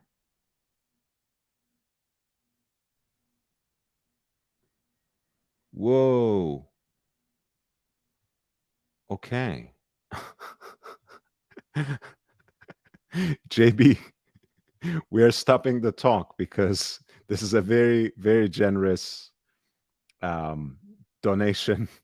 So we are just going to talk about these four watches for the rest of the night, if you Wow. don't mind. um, so we have a Nautilus, we have an Aquanaut, both of which are quite special. So The the Nautilus there has got the micro rotor, right? Yes, sir. And it is the 1 year production version, which Mhm. is 3712. Extremely well Um, balanced. yeah, I love the asymmetric dials. Speaking of well balanced, it might at first glance look out of balance, but I really, really love it. I love the fact that it is even more slender than the Jumbo 5711. I think 5811 might be slightly slimmer than this, but it is actually one of the best reflections of the Nautilus, as that fine balance between a sports watch and a dress piece. So who would you see wearing this? This, um, a successful businessman, I think. Um, what do you think? What I about think you? more like David Beckham in a suit. Okay. Well, David Beckham, might be I mean, a not nice, necessarily. I'm saying that kind of look, like no, the no, real sharp, it's, like red carpet. This is like Lakers floor seats. yeah, well, I mean, the reason I said is not to object, but David Beckham, as great of a football player as he was maybe even a more successful businessman in the way he marketed himself. So I think David Beckham is actually a great example of that, because he is both stylish man, but also someone who has been extremely successful, and not only in his initial line of work. Kind of my idol, Arnold Schwarzenegger, who crossed over to many, many different. Get down. Uh, Get down. Yeah, I'm glad you like me as well. Um, yeah, I'm sure Is this a Maldives big didn't. enough watch for Arnold? I don't know. I don't think so. Not for Arnold, but I think for I Love Maldives, it's one of the perfect watches because he he certainly has a lot of class. He certainly is very successful, but he also likes having fun. He likes having these nice vacations in Maldives, I'm assuming, which is where the nickname must come from. So that's an absolute banger for me. So if you compare this bracelet to the president bracelet, they're both icons, but Mhm. on the slick side, you got to give the edge here. I think so. The thing is, um, we have been look. I'm a Rolex fanboy. I have Yeah, me too. no apologies to make for myself. But I have to admit that the presidential bracelet, as recognizable as it is, um, well, that recognizability is its blessing and its curse. Whereas with the Nautilus bracelet, um, it has just come into the mainstream. So when you see it, it is still, especially when you see it in the wild, most people don't wear these watches in public for all sorts of reasons. Right. It's still something unique. It's still something relatively For fresh. sure. And So, one of the characteristics of this watch I love, and you see it in the 16520 that you featured earlier, is you've got the brushed outsides and then just the mhm, polish showing in the center. So yeah, like in the 16520, you've got where the lugs are, you've got basically polished on the outside, and then as you work on the inside of the ridges, it's polished. All the new Daytonas after the 16520 have been completely polished around. You've got this mm, smooth sides that are in it. And what I yeah. like about this watch is it's sporty enough because it's kind of a little bit more brushed with the accents down the center that are super polished, and it just links up just so nice. Yeah, I think, again, there is a certain kind of tension, friction, or simply interplay that is at the core of many Gérard designs, whether we are talking about that delicate balance between this sort of sleek classical elegance and the sporty elements of the design, or those highly polished surfaces in their distinction from grain brushed aspects of the watch. And it's all about that, right? When it comes to the classics such as the Royal Oak and the Nautilus, where you have the bezel, for example, that's full frontal, it's grain brushed, Yep. but has these edges that are mirror polished. And like And you the said, edges oh, the go ahead. edges don't bother me quite as much if it's thin. And in this case, you've got a moon face, which is a super complication, and the thinness as well. And it's almost like the flares on the side that may in some models, like the smaller, the girl size, it does look almost like a little bit too pronounced on the outside. But at this one, because of its thinness, it just goes.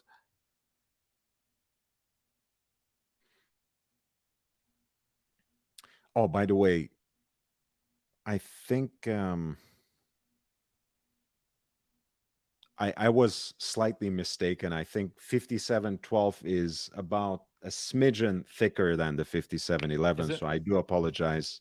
5711, I think, is specifically 8.3. This is 8.5 or so, I think. Um, Let me double check still. I think it's about 8.5 to 9, something like that. So I correct myself, but still, I mean, to add a complication and not excessively bloat up the case size, thanks to that micro rotor, is I think quite nice by Patek Philippe.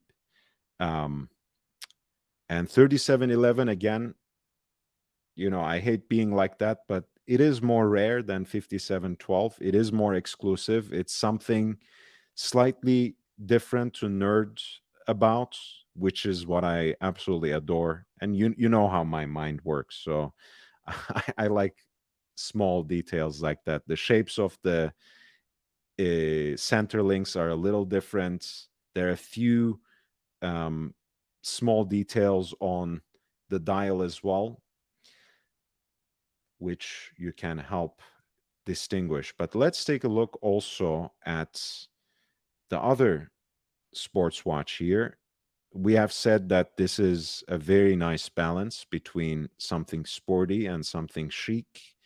What do you think about the Aquanaut travel time, the 5164A? Do you like these pieces? Oh, did you mute yourself, JB, or was it?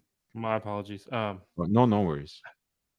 It's okay. I mean, the hand grenade look to it is really cool. I like how it kind of works the colors out on it. This is a cool piece, no matter how you slice it. But I would go Oyster Flex over this one Okay. with the Daytona or maybe the 40 Yacht Master. I don't know how this rubber. I don't know much about the band technology here, but what I can say is wearing Oyster Flex almost every day. It's super comfortable. Well, look, I have to say there's not much of a technology when it comes to the Tropic Strap by Patek Philippe. The one beautiful thing is fresh out of the case, they smell beautiful.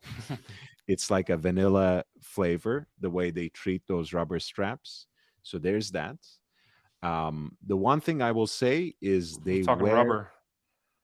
yeah, they're very casual, right? Maybe not nicely reinforced and technologically advanced as the Rolex Oyster Flex necessarily, Yeah. and the butterfly clasp on it. Um, in terms of the Calatrava cross it makes um, on the Oh outside, yes. Oh yes. it's a nice decorative detail, but on the older versions of that bracelet I've seen it kind of fall apart a little bit. But having not worn a piece like this day in day out, I can't comment on that. I will say this: I've said a lot of nice things about 3712, but I actually happen to like the Aquanaut much better than the Nautilus as a design. Again, it's just me, just my personal opinion. Please don't attack. um, I just think there is something very casual and just casually luxurious about the Aquanaut, where it looks like, kind of youthful, more modernized field watch in the style of those Dirty Dozen field watches, like that were made by many different suppliers, including Omega and Jaeger-LeCoultre and many others. Um, in a way, you can see, even though it's a different design, but Hermes, which introduced its HO8 a few years ago already, is aiming at this aesthetic, right? They are trying to create their own Aquanaut. Um, and nowadays it's Right. extremely accessible and highly available. So, and it has become probably the first successful man's model for them, and you can see why, because they are very casual, very wearable, can go with just about anything.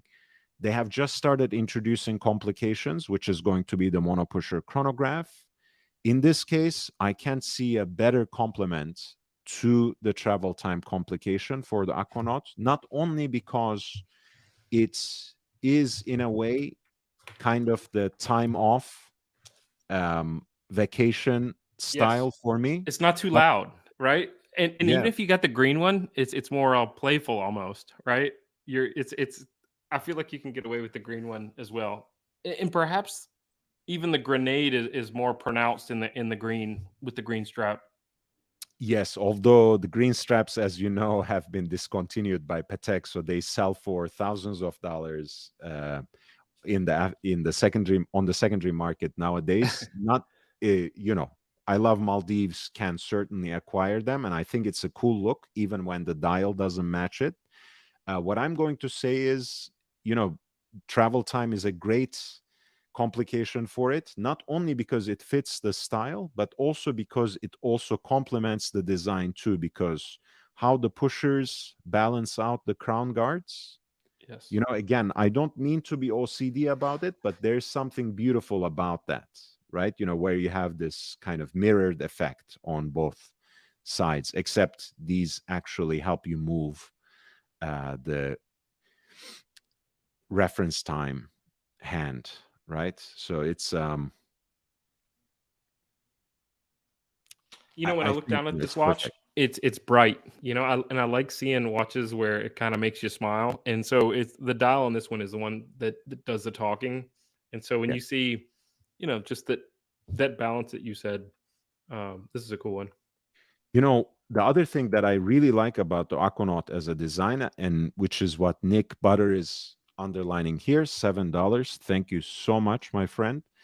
Hey Nick, With the hand grenade strap, it was a huge hit. To me, it's nice, but kind of not my taste. All due respect to that, Nick, and thank you for your opinion. The reason I like the Aquanaut so much is also because it's kind of an interesting take on the integrated design aesthetic, because of the way that strap with its pattern, with its waffle pattern, complements the globescape design of the dial, which again, you know, I think in the older versions of the Aquanaut before the modern jumbo with the 5167, it had a more hand grenade like aesthetic. Now it kind of looks like an abstracted uh, design of the globe, which again fits perfectly with the travel time theme, of course. So that's an absolute yes for me as well. you know, I think, and you can't see it here, but I think you're right about the way that the the Patek symbol comes together on that strap. It almost looks seamless, but you know that it comes together in the center. And you don't see that whenever the Rolexes would come together in the center. Like if you think of the old leather straps that come, it sometimes looks almost broken in the center, right? And it's almost like you've got your strap now is basically two pieces of almost like a fence. Whereas this one, it's almost completely seamless when it's closed. Yeah. Let's see if I can find another picture. Yes, I did. Although strangely, the strap is popped off here because it's not cut to size yet in this particular example, since it's fresh out of the box. But this is how that butterfly clasp comes together to form the Calatrava cross emblem. I think that's a beautiful, beautiful detail. It's like Eminem. You only get one shot, right? That's a nice take. So let's go back to this four-piece box. By the way, just a note, this is Patek watch box too, which I hope your authorized dealer kindly hooked you up with. Um, what do you think about the 3970 or just perpetual calendar So chronographs in general? this one's over my head. I've the only my extent of knowledge on these is what you presented on the auctions. So I can't present. I know it's the most complicated and the most difficult to set, and the you know that essentially the trick here is that you would if you keep it moving that you wouldn't have to adjust it for centuries, right? Until the next century. And I mean, look, I don't have much hope for myself to survive Right. into the Nobody gets next out of here century. alive, they say. But you know, the funny thing is, again, we are we are waxing poetic, right, at this point. But I think a perpetual calendar is perhaps the best representative of the kind of ethos that Patek is trying to project, right? With that whole slogan that has been a little overused at this point. But after all, don't they say you never own a Patek, right? Right. You never actually own a Patek. You just look after it for the next generation. Um, Brilliant marketing. yeah, but also, that It's is a true here. perpetual calendar, right? So you set it once, you wear it on a regular basis, and once every so often, if you are away from it for a significant amount of time, maybe you put it on a winder. You send it into the service every so often, and the next generation just picks it up without even having to reset it or reconfigure it, and goes on with their life wearing their father's, grandfather's, or perhaps even their mother's watch. Because in this case, you have the classic 36 millimeter case size, which can wear beautifully, I think, on really any size of wrist. I was talking about this with Oz last night, and he presented, I think, a very nice opinion. It seems pretty simple, but earth shattering in our very prejudiced mindset sometimes in the world of watches. He said, hey, certain watches have to be a certain size, right? I'm not going to buy a 40 millimeter Panerai. If I'm going to get a Panerai, it has to be Panerai sized, 44, 47, whatever it is. And if I'm going to wear it like that, I'm going to wear it like that. And in my case, I appreciate that there are a lot of people who like more modern Patek watches that try to break out of that classical dress watch category. But for me, 36, 37, maybe 38 and change is the perfect spot for me for that classic aesthetic. And 3970 for me is my absolute favorite when it comes to perpetual calendar chronographs. Of course, I consider 1518s and 2499s for me as museum pieces, as something I will never be able to obtain in this life. So, uh, I look at them in a different way. But for me, the 3970 is something that I can at least dream about, and that I really think is one of the best uh, microcosms of what everything Patek stands for me.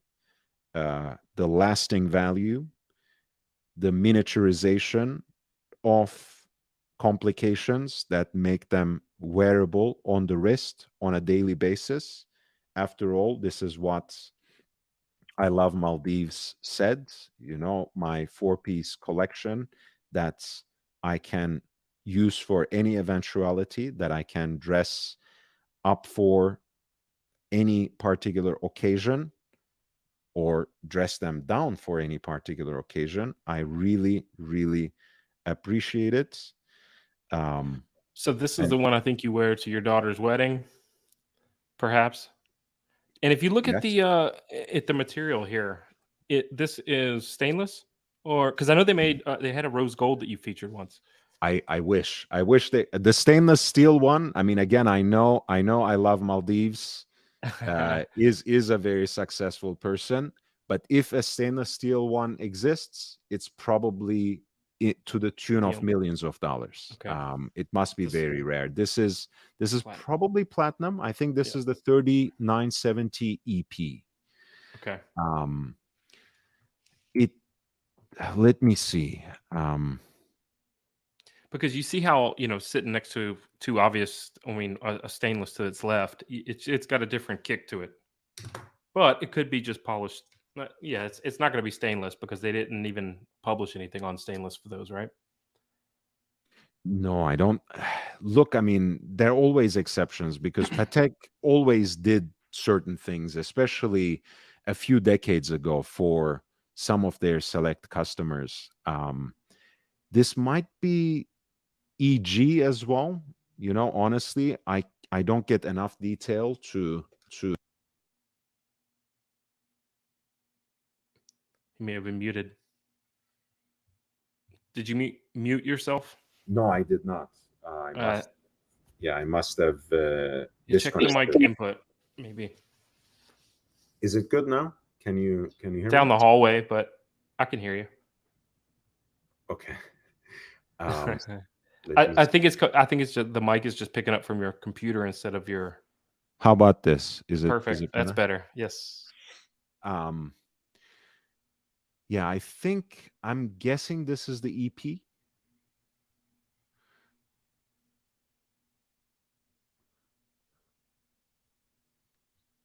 Platinum dress. I get it, Maldives. Lovely. Yes. I Steel mean, this Sports is Platinum Dress. Yeah, that's a great way to. again, this is another stratosphere for me, and the fact that you own one of these is a real gem. Congrats on that. I mean, this is these are these are out of my league, and you know, you aspire to have a piece like this one day, perhaps. That's great. So far we have the 3712A, we have the 5164A, Three Nautilus nine seven Moonface, zero. um, Aquanaut Travel Time, 3970 EP, and then finally we come what is seemingly the most unassuming, the simplest, but the absolute Viking heavy hitter Mhm. of a watch. The minute repeater. Um, but speaking of things that are out of my league, um, probably after the next two reincarnations, maybe if I do well enough, I might be placed in a position um, to own a minute repeater. Maybe. Um, this is an amazing piece.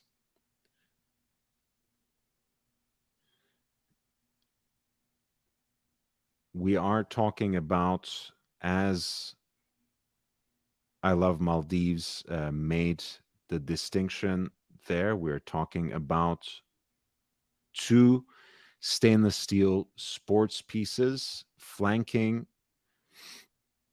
two platinum pieces for dressier occasions. That is, if I can note it well, I think that's a 5078P. Um, this is a white enamel dial with blackened furry hands, small seconds at 6, that is ever so subtly recessed, elongated Roman numerals, a beautiful aesthetic, and of course, that gorgeous slide on the side for the chiming functions, for repeating the hours, quarters, and minutes. And that's not a bad time, by the way, to to let it chime either. You know, the closer you get to 12, the better, of course, because you get to hear it ring a little longer. So in isolation, would you take the white or the black?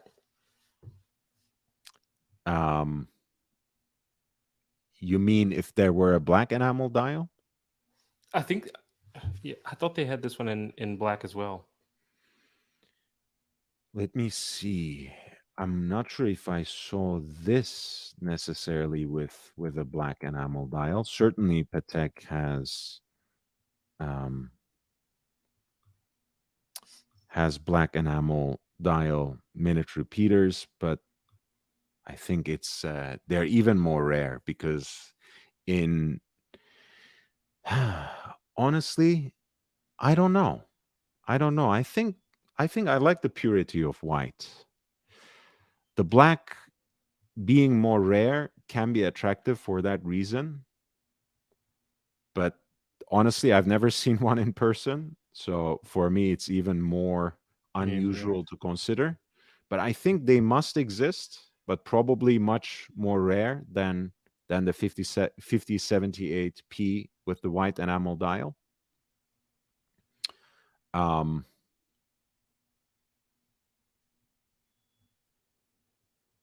Yeah, I think I like the white a little more. If you were to go really traditionally minded, I guess, you could you could say, hey, you would have your perfect tuxedo watch with the black dial. I guess if you really want to push it, if I would take one issue with this collection, you might say yes. You have your two platinum watches. One has the silvered opaline white dial. Why not a black enamel dial on this one since we are dreaming? So I get it in that way. But otherwise, I do think I prefer the white enamel with the So if I black had a enamel four, being. Sorry, go oh, ahead. sorry, no, sorry, I didn't see you finish. Go ahead. Yeah, with the black enamel dial being more rare, I think I would still prefer for this particular watch the white enamel dial. I was going to add in this four-piece collection, what I like about it is you've got all the different materials and colors. So one of the things when I pick watch in the morning, I think about what shoes I'm going to wear, right? Mhm. And what shirt I'm going to wear. Most of the time, it's a like basically a rubber band on it, but um, this fits every occasion where you've got kind of the light brown and uh, the alligator strap there in black. God, I can't stop looking at the bracelet.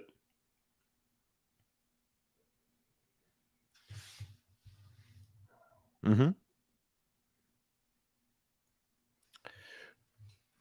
At retail, though, if you think about this, though, the Aquanaut is like the Yeah. most I would say the most stomach, the most palatable, I would say, right? But you may have to Yes. buy one of the other ones to even think about it, or maybe another, a couple of the other. Unless you believe, of course, people who have been proven to own fake watches, but who somehow managed to swing to get one of these as their first Patek Yeah, right. from an authorized dealer. But all of Maybe that being said, you could get I mean, lucky. It happens. They've got to sell them. I don't know. stranger Unlikely. things have happened. But yes, you're right. When you look at even market value today, um, look, actually, I have to say, it's not it's not a cheap watch by any means, but if I'm spending that kind of money, I think I would probably want to go with hmm if I were to take one of these watches, to be absolutely honest with you, and still behave a little realistically, because I feel like minute repeater is above my pay grade by so many levels that I don't even dream about it. um I would settle for the 3970, even though probably 5164 is more of an all-rounder. I feel like there's so much watch in that. And, in platinum, yes, it's already in the six digits and probably more around like 125, maybe even a little more. I haven't checked the prices you know, just yesterday, so I don't know how they have gone. But I feel like value for money in terms of the market price, right? We are not looking at retail price at this point, because even though 5164A is technically still produced and has a retail price that's much less than the rest of them, I think value for money here, which is hard to say about a six-figure watch, is the 3970 EP.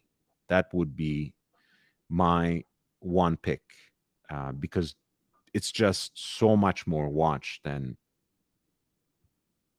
everything else. Um, Barring the minute repeater, which I don't even imagine, in my wildest dreams to own. What would you pick as your one watch out of this four.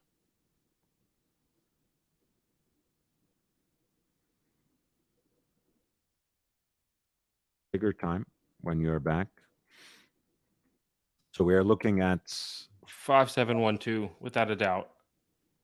5712. Yeah. Uh, the moon What this phase. is 3712, but Uh, yeah, in either case. This is the limited production version.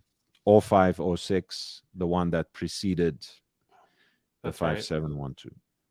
But So yeah, yes, and this adds to the rarity of this one. I mean, if I had to pick one, it's this one.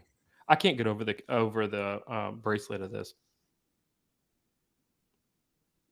because if yeah, you from your choice, okay, and this is no disrespect because of the don't take it. quality they have, but if you close your eyes and quickly look down at your wrist, don't hate me for saying this, but JLC makes a I mean, a perpetual that is 10% of the price and just as much not as much complication. All right, but you isn't there annual calendar? I mean, perpetual calendars that in theory have the same complication, maybe not the same execution. Um, JLC makes great perpetual calendars, ultra thin, and you know that you can adjust in a synchronized way, so you don't get any false combinations of the date, day, and moon phase, etc. But in their current line of production, they don't have a perpetual calendar chronograph, which is, of A key course, point, big difference much more complicated. I for mean, in sure. And again, the month, the day. This is over the top. This is the best that they get and again, uh, JLC offers great value, especially in stainless steel when it comes to complicated watches. But there's something, when it comes to Patek Philippe or A. Lange und Söhne, there's something particularly satisfying, even when trying on the watch, to have a platinum piece by them on your wrist. It just feels, you mentioned, like, I would wear something like this to my daughter's wedding. Like, you would say these occasions have a certain gravity to them, for sure. right? Or A you're getting sworn platinum in as like the world leader, something on that level, right? a platinum watch on your wrist certainly gives you a feeling of that gravity at a very physical and intimate level. So that's part of the vain reason that led me to choose that watch too, even though the minute repeater is also a platinum piece. Um, but again, I feel I can't even swing it, but it is quite impressive in the sense that, to have something as simplistic and beautiful like that, wearable on an everyday basis. This would, you remember when they used to call the day dates president the Texas Timex? I think your collecting probably predates me, but Well, I'm not only older but also look older than you, I think. So that right, that is correct. the But Texas Timex, so this is like the billionaires right? Timex, in the sense that, like, any average person who is not a watch guy might look at something like this and would see, you know it's just a watch, just a time only watch, plain, beautiful white dial, elongated Roman numerals, a classy watch, but to the unsuspecting eye, it's just a watch. But And then there's that one complication. to the person who knows, who would certainly approach this guy, excuse me, can I please hear it? Right. And it is something you can actually wear on your wrist. Yes, it's a Patek, but it won't print a target on your back. Again, maybe that's a little exaggerated, but yeah, sometimes wearing these kinds of conspicuous watches can be dangerous in certain environments. But if you're wearing a Patek minute repeater, unless you are surrounded by a very professional gang of watch thieves, no one is going to start spotting you and following you for street after street. It's just a classy watch, and in white metal too, right? So it's not like something that says gold, this or that, you know. So that has a Perfect. very unique charm to it for that reason. And what I've got to say is, if this and you wake up in the morning, this is what you have to choose from. Life is good, Maldives. Difficult choices, though. You're right. But once you know the occasion, I think he's right to say that he has all of his bases covered.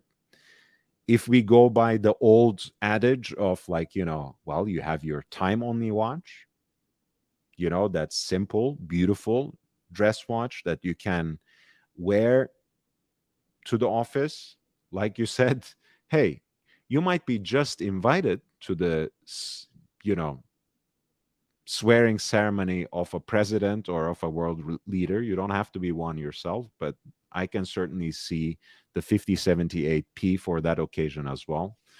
Nobel Prize, you know, whether you're wearing tails, a dinner jacket, or just When your IPO launches, yeah, that works too.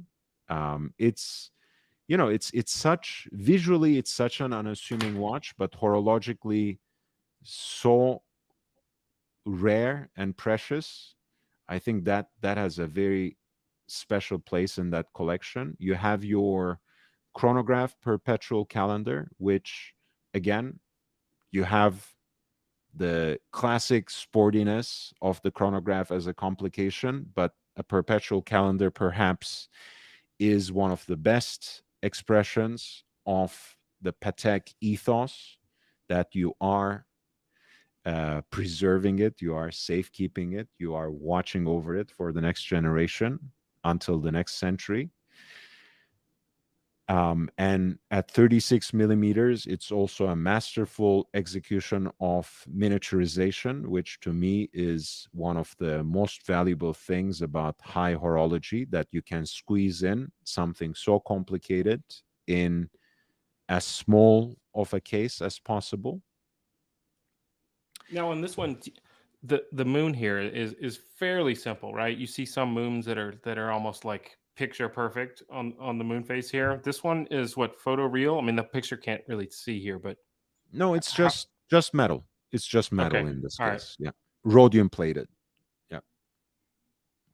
Um, Look, if I may, my personal preference, I love it when they are anthropomorphic and possibly quirky. Like my tricompax, for example, has what they call a sturgeon moon. So it kind of looks like a funny human face that's somehow a cross between something a little more bestial and humanoid.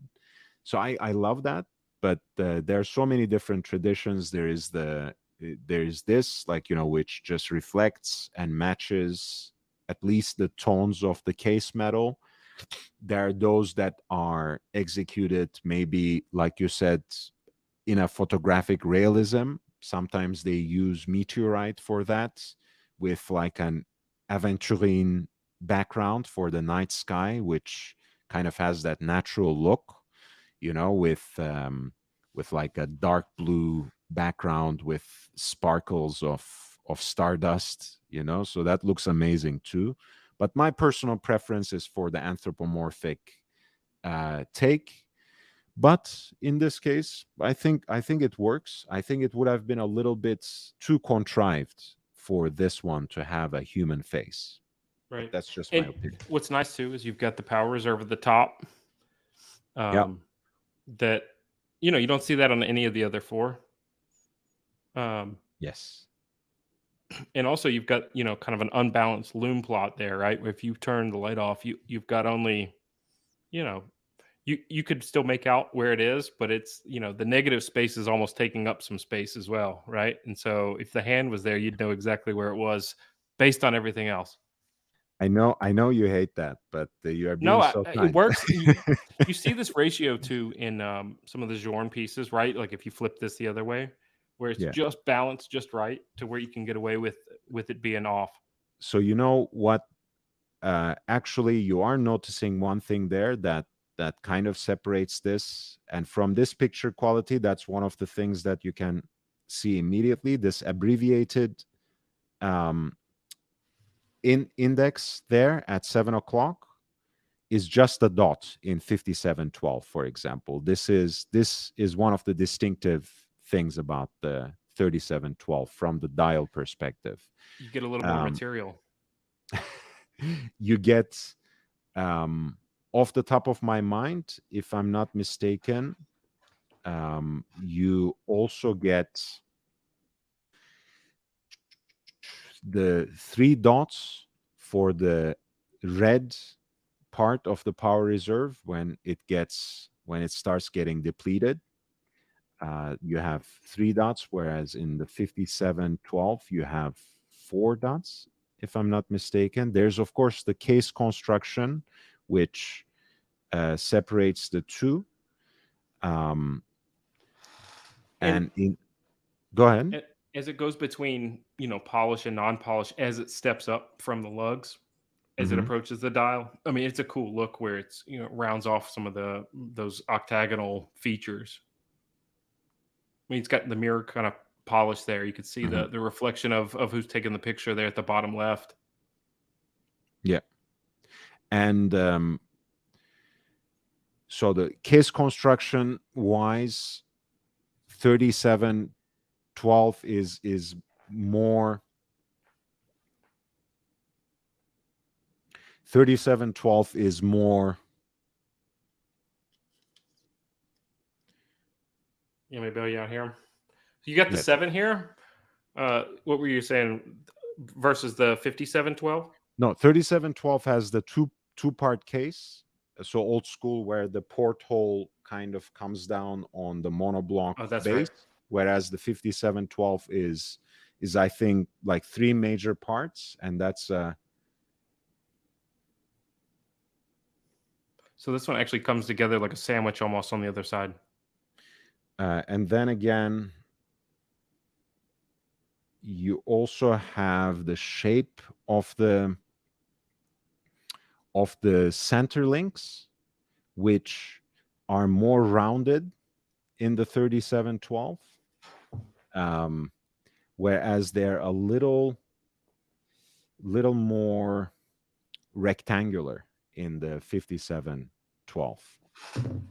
And that's something, again, you can really tell when you see side by side pictures more than anything else. So from this picture, it's hard to identify that immediately, but Yeah, another thing you don't really see in this picture that has features in this watch is some of the red accents you have, like the one there in the date, and I think there's a couple in the power reserve that'll kind of pop.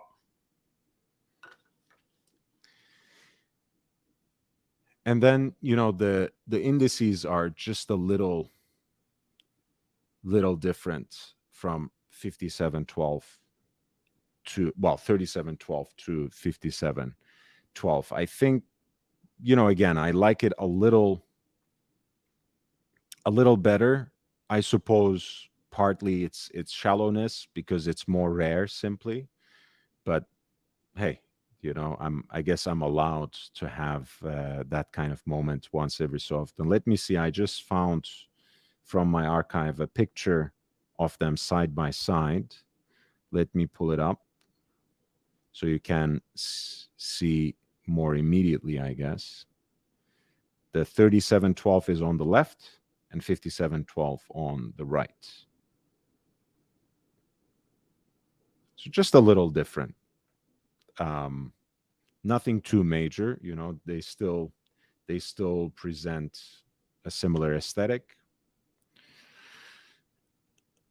but the case construction is a little different. A few aesthetic details, a few visual cues on the dial, and then the bracelet design, especially when it comes to the center links. You see this 5712 more rectangular, whereas 3712 more rounded. Um,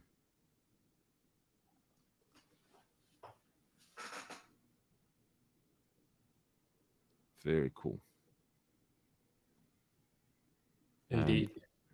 going back to I Love Maldives' collection. Thanks for sharing this. And the box too. You can't get over the box. I bet you it's got that mirror finish of the Patek box, but That's or it's cool. converted. Maybe it's just an insert from one of the real boxes. Um, I really feel like this is something that was given to him by the AD, or I hope at least. It it is probably, like you said, ultimately, I'm not sure if it's a special construction of any kind, but I'm glad it's a four-piece box. He scratched the itch. He has many other great watches from other brands, but I think, from Patek's catalog, I can't really find much to improve on that. Again, like you said, if I really need to nitpick, maybe the black enamel dial for the minute repeater.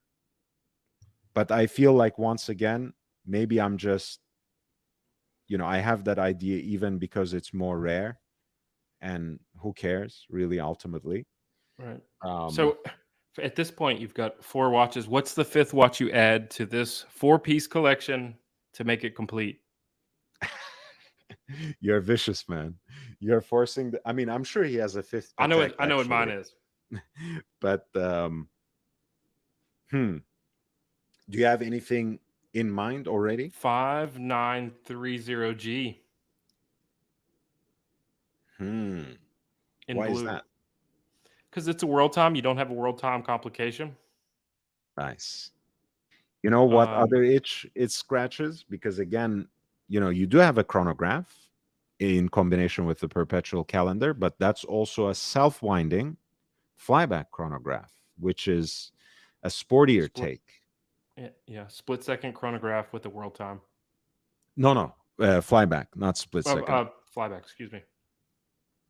So that would be actually amazing, because again, you get a watch that kind of splits the difference between the two genres you have there, right? It still fits the white metal aesthetic that Maldives certainly has. Um, He says he digs it. yeah. He wants the Maldives edition. Now you're getting them to paint your dial. Oh my God, that would be. He Look, has man. I connections. mean, This man has connections. honestly, Maldives. Um, There's a price. if someone can push it, you can. I mean, come on, they should be able to do to some good collectors just a modification of the city's ring. It doesn't take all that much. Um, and of course, you want, at that level, you don't want an aftermarket modification or something. You want them to cater to you in some way or fashion. And just so everyone knows, and I'm sure most people do already, because it is a very desirable, very beautiful model. I know a lot of people are now going after the 5935A with the salmon dial with that basket weave pattern. But I think, again, that's a watch that's gotten too big. In my opinion, 5930 was just the perfect proportion. Um, right under 40 millimeters, if I'm remembering correctly. And like my friend JB said, it has the combination of the world time, which actually is a Patek classic if there was ever one, in the sense that it is one of those complications that announced in earnest the Stern ownership of the brand and announced the era of complications. Of course, at that time, 1415 Heure Universelle was a tiny, dainty dress watch. 5930 is very, very different. Um, Yes. Much sportier watch with that And so 30-minute totalizer at 6 o'clock. Go ahead, JB. when you have this busyness on the dial, there's a couple of things that can bring you back to the center when you look down on this. And I wear the Navitimer, Hmm. a lot of the time, which is a super busy dial, a lot like this, where it's got a lot going on around the outside and the inner rings. You got numbers running everywhere. But with the quality of the hands, right? And in this case, you've got this guilloche that brings you to the center as you look down. I've Yeah, seen this one in person, and there's nothing like it. yeah. I think again, it's not just any blue dial. It's a beautiful, very multidimensional one. You got a few tones of blue, and the guilloche decoration in the middle, of course, even makes it a little more complex. Um, as Maldives said, perhaps for him, the only thing that's really missing from this particular configuration is Maldives on the city's ring. I But would love to see it. beyond that, I also like, again, the self-winding flyback chronograph. You have the perpetual calendar chronograph, which is built on the CH27 base, um, one of the chronograph movements that defined the 20th century. But here you have something slightly more modern with the self-winding Patek chronograph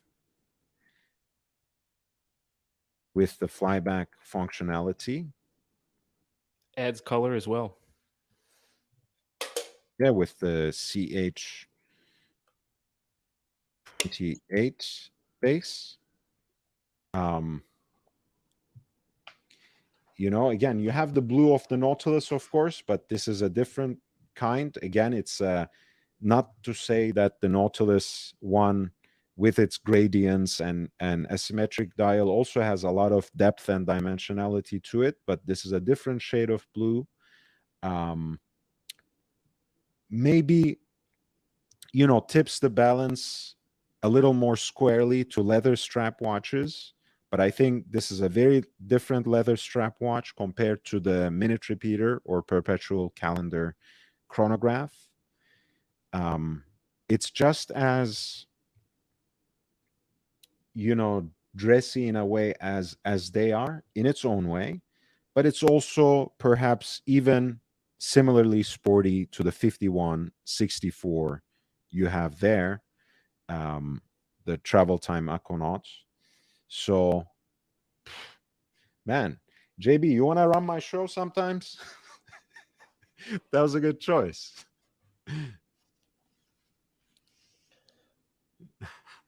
I think I'm a better participant in the chat than running a show.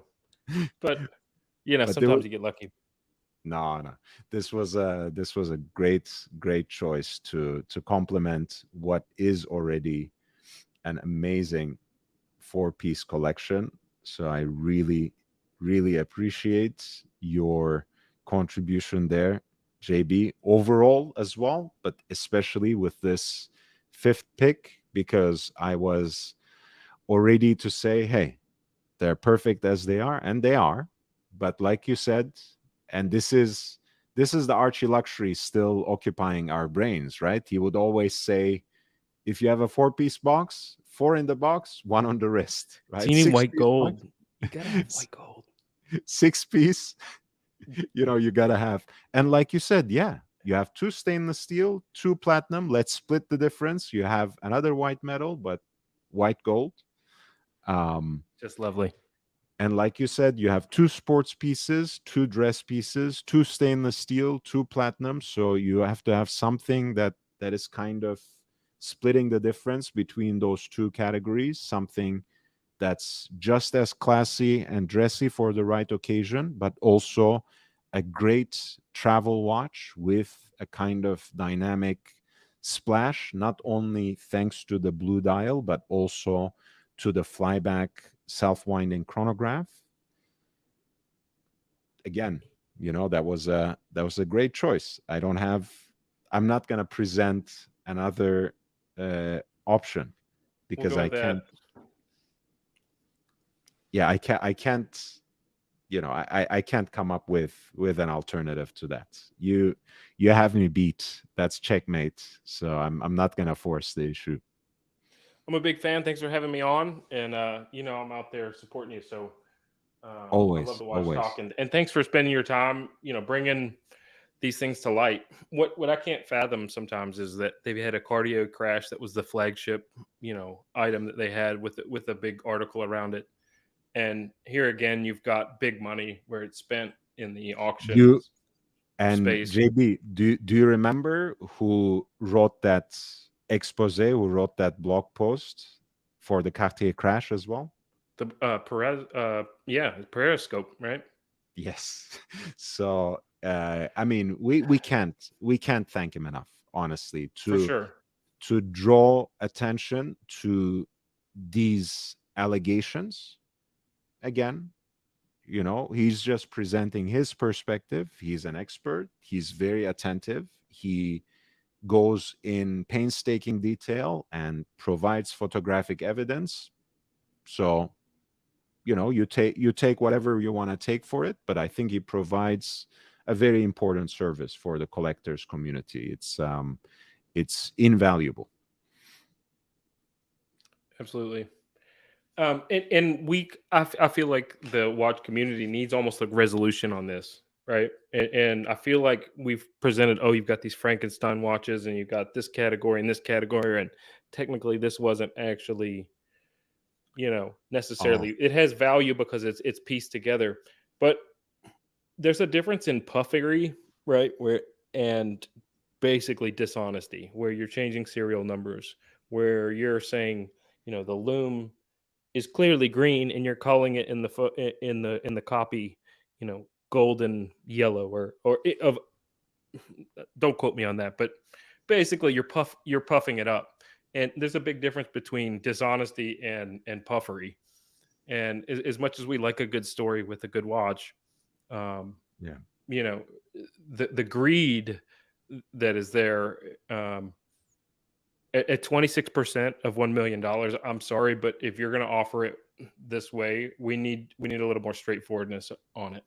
And Well, I right before we close, what do you think about this? This is actually a white gold travel watch. you That might have, does that yes, I know, you got texture here, you got the date. does I that love it how qualify? it changes the color there, based on the year. No, Does it qualify at all? No. yes, for sure. And none of the others have the have the sides the same way of the case, where you've got the nice dimples there. So yeah, this is the 5326G, the combination of travel time and annual calendar with that um, grenet, with that granular slate gray dial, kind of like an asphalt feel. The hobnail decoration on the case band, syringe hands, kind of Fortina off-white loom situation going on the dial. I mean, Lovely look, choice. look, And I love the fact that this is also built on the micro rotor caliber. I like that it's a white gold travel watch, as the suggestion you came up with, and I co-signed. Easy for me.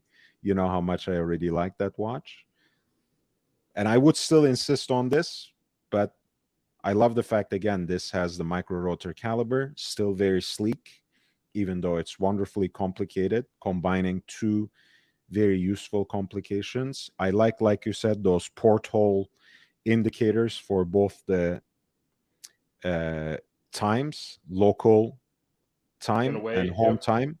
Those are day and night indicators. Um, yeah, it's a beautiful piece. Not for me. I like the 5930G over this, but can't argue against that either. With a little bit of a field watch approach too. When you look at it just face down without all the pretty lugs and engravings on the side, you've got a little bit of taste of field watch um, Yeah, heritage to it, right? Oh, look at the back. yeah. I mean, you can see in this watch, again, whether one personally likes it or not, you can see in this watch the kind of approach that Patek has been increasingly taking, which is trying to basically blur the lines between classical dress watches and sporty watches, right? So you have something here that combines complications that have daily utility, annual calendar and travel time. You basically get the best of two worlds and in an everyday usable way. Um, I wasn't too hot on this particular dial since it was introduced. It's not my thing, but I appreciate the combination of complications. I appreciate the micro rotor. I like the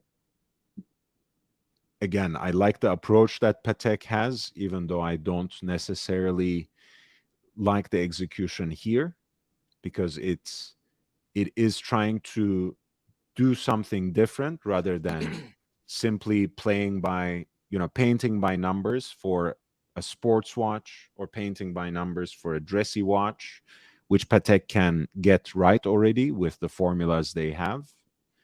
Um, Here's an odd take. Okay, for, anyone who's ever for sure. skateboarded knows exactly what grip tape is, right?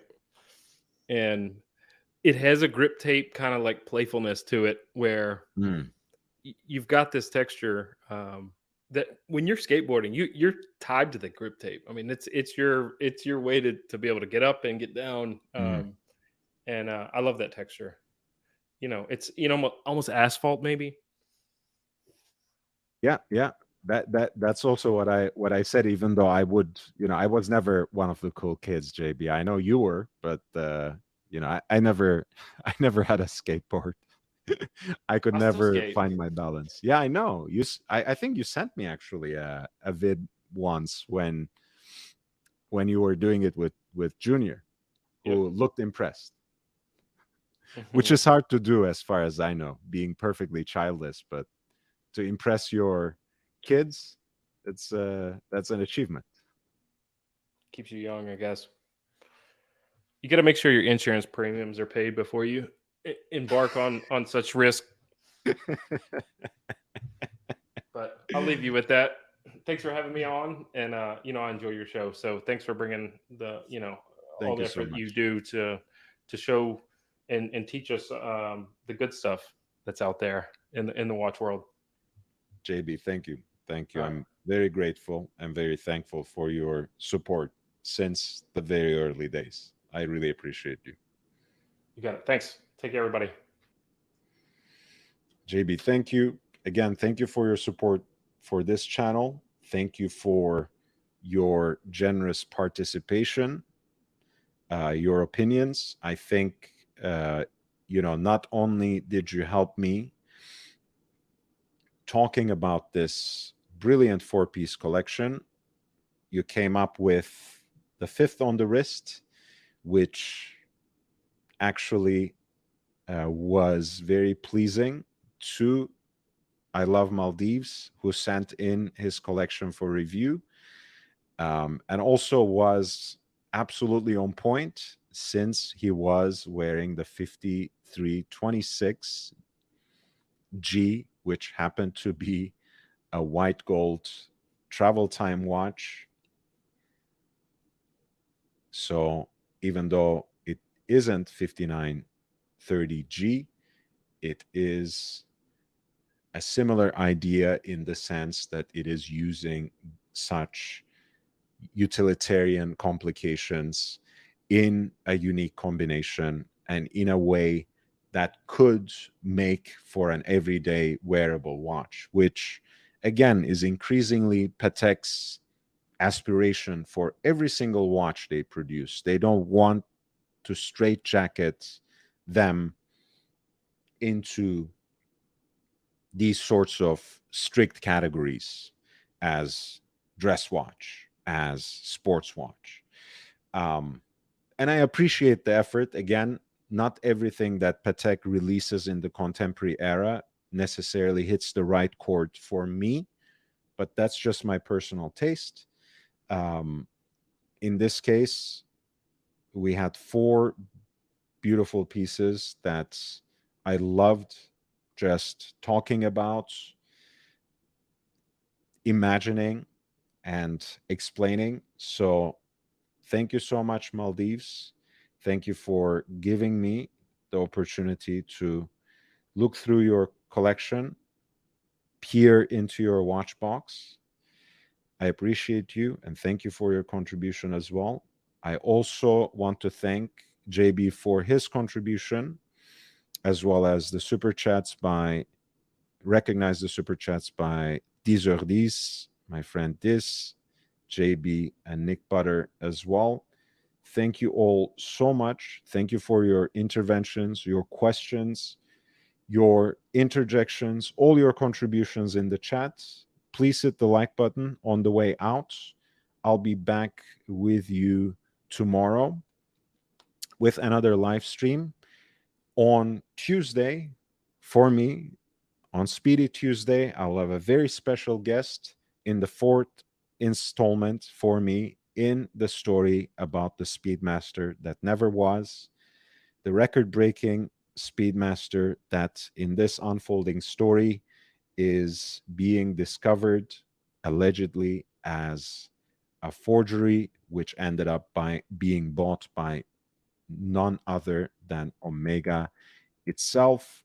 I'll share the playlist with my discoveries, with my coverage rather, of the situation. You can catch up on the first three episodes until the fourth installment on Tuesday.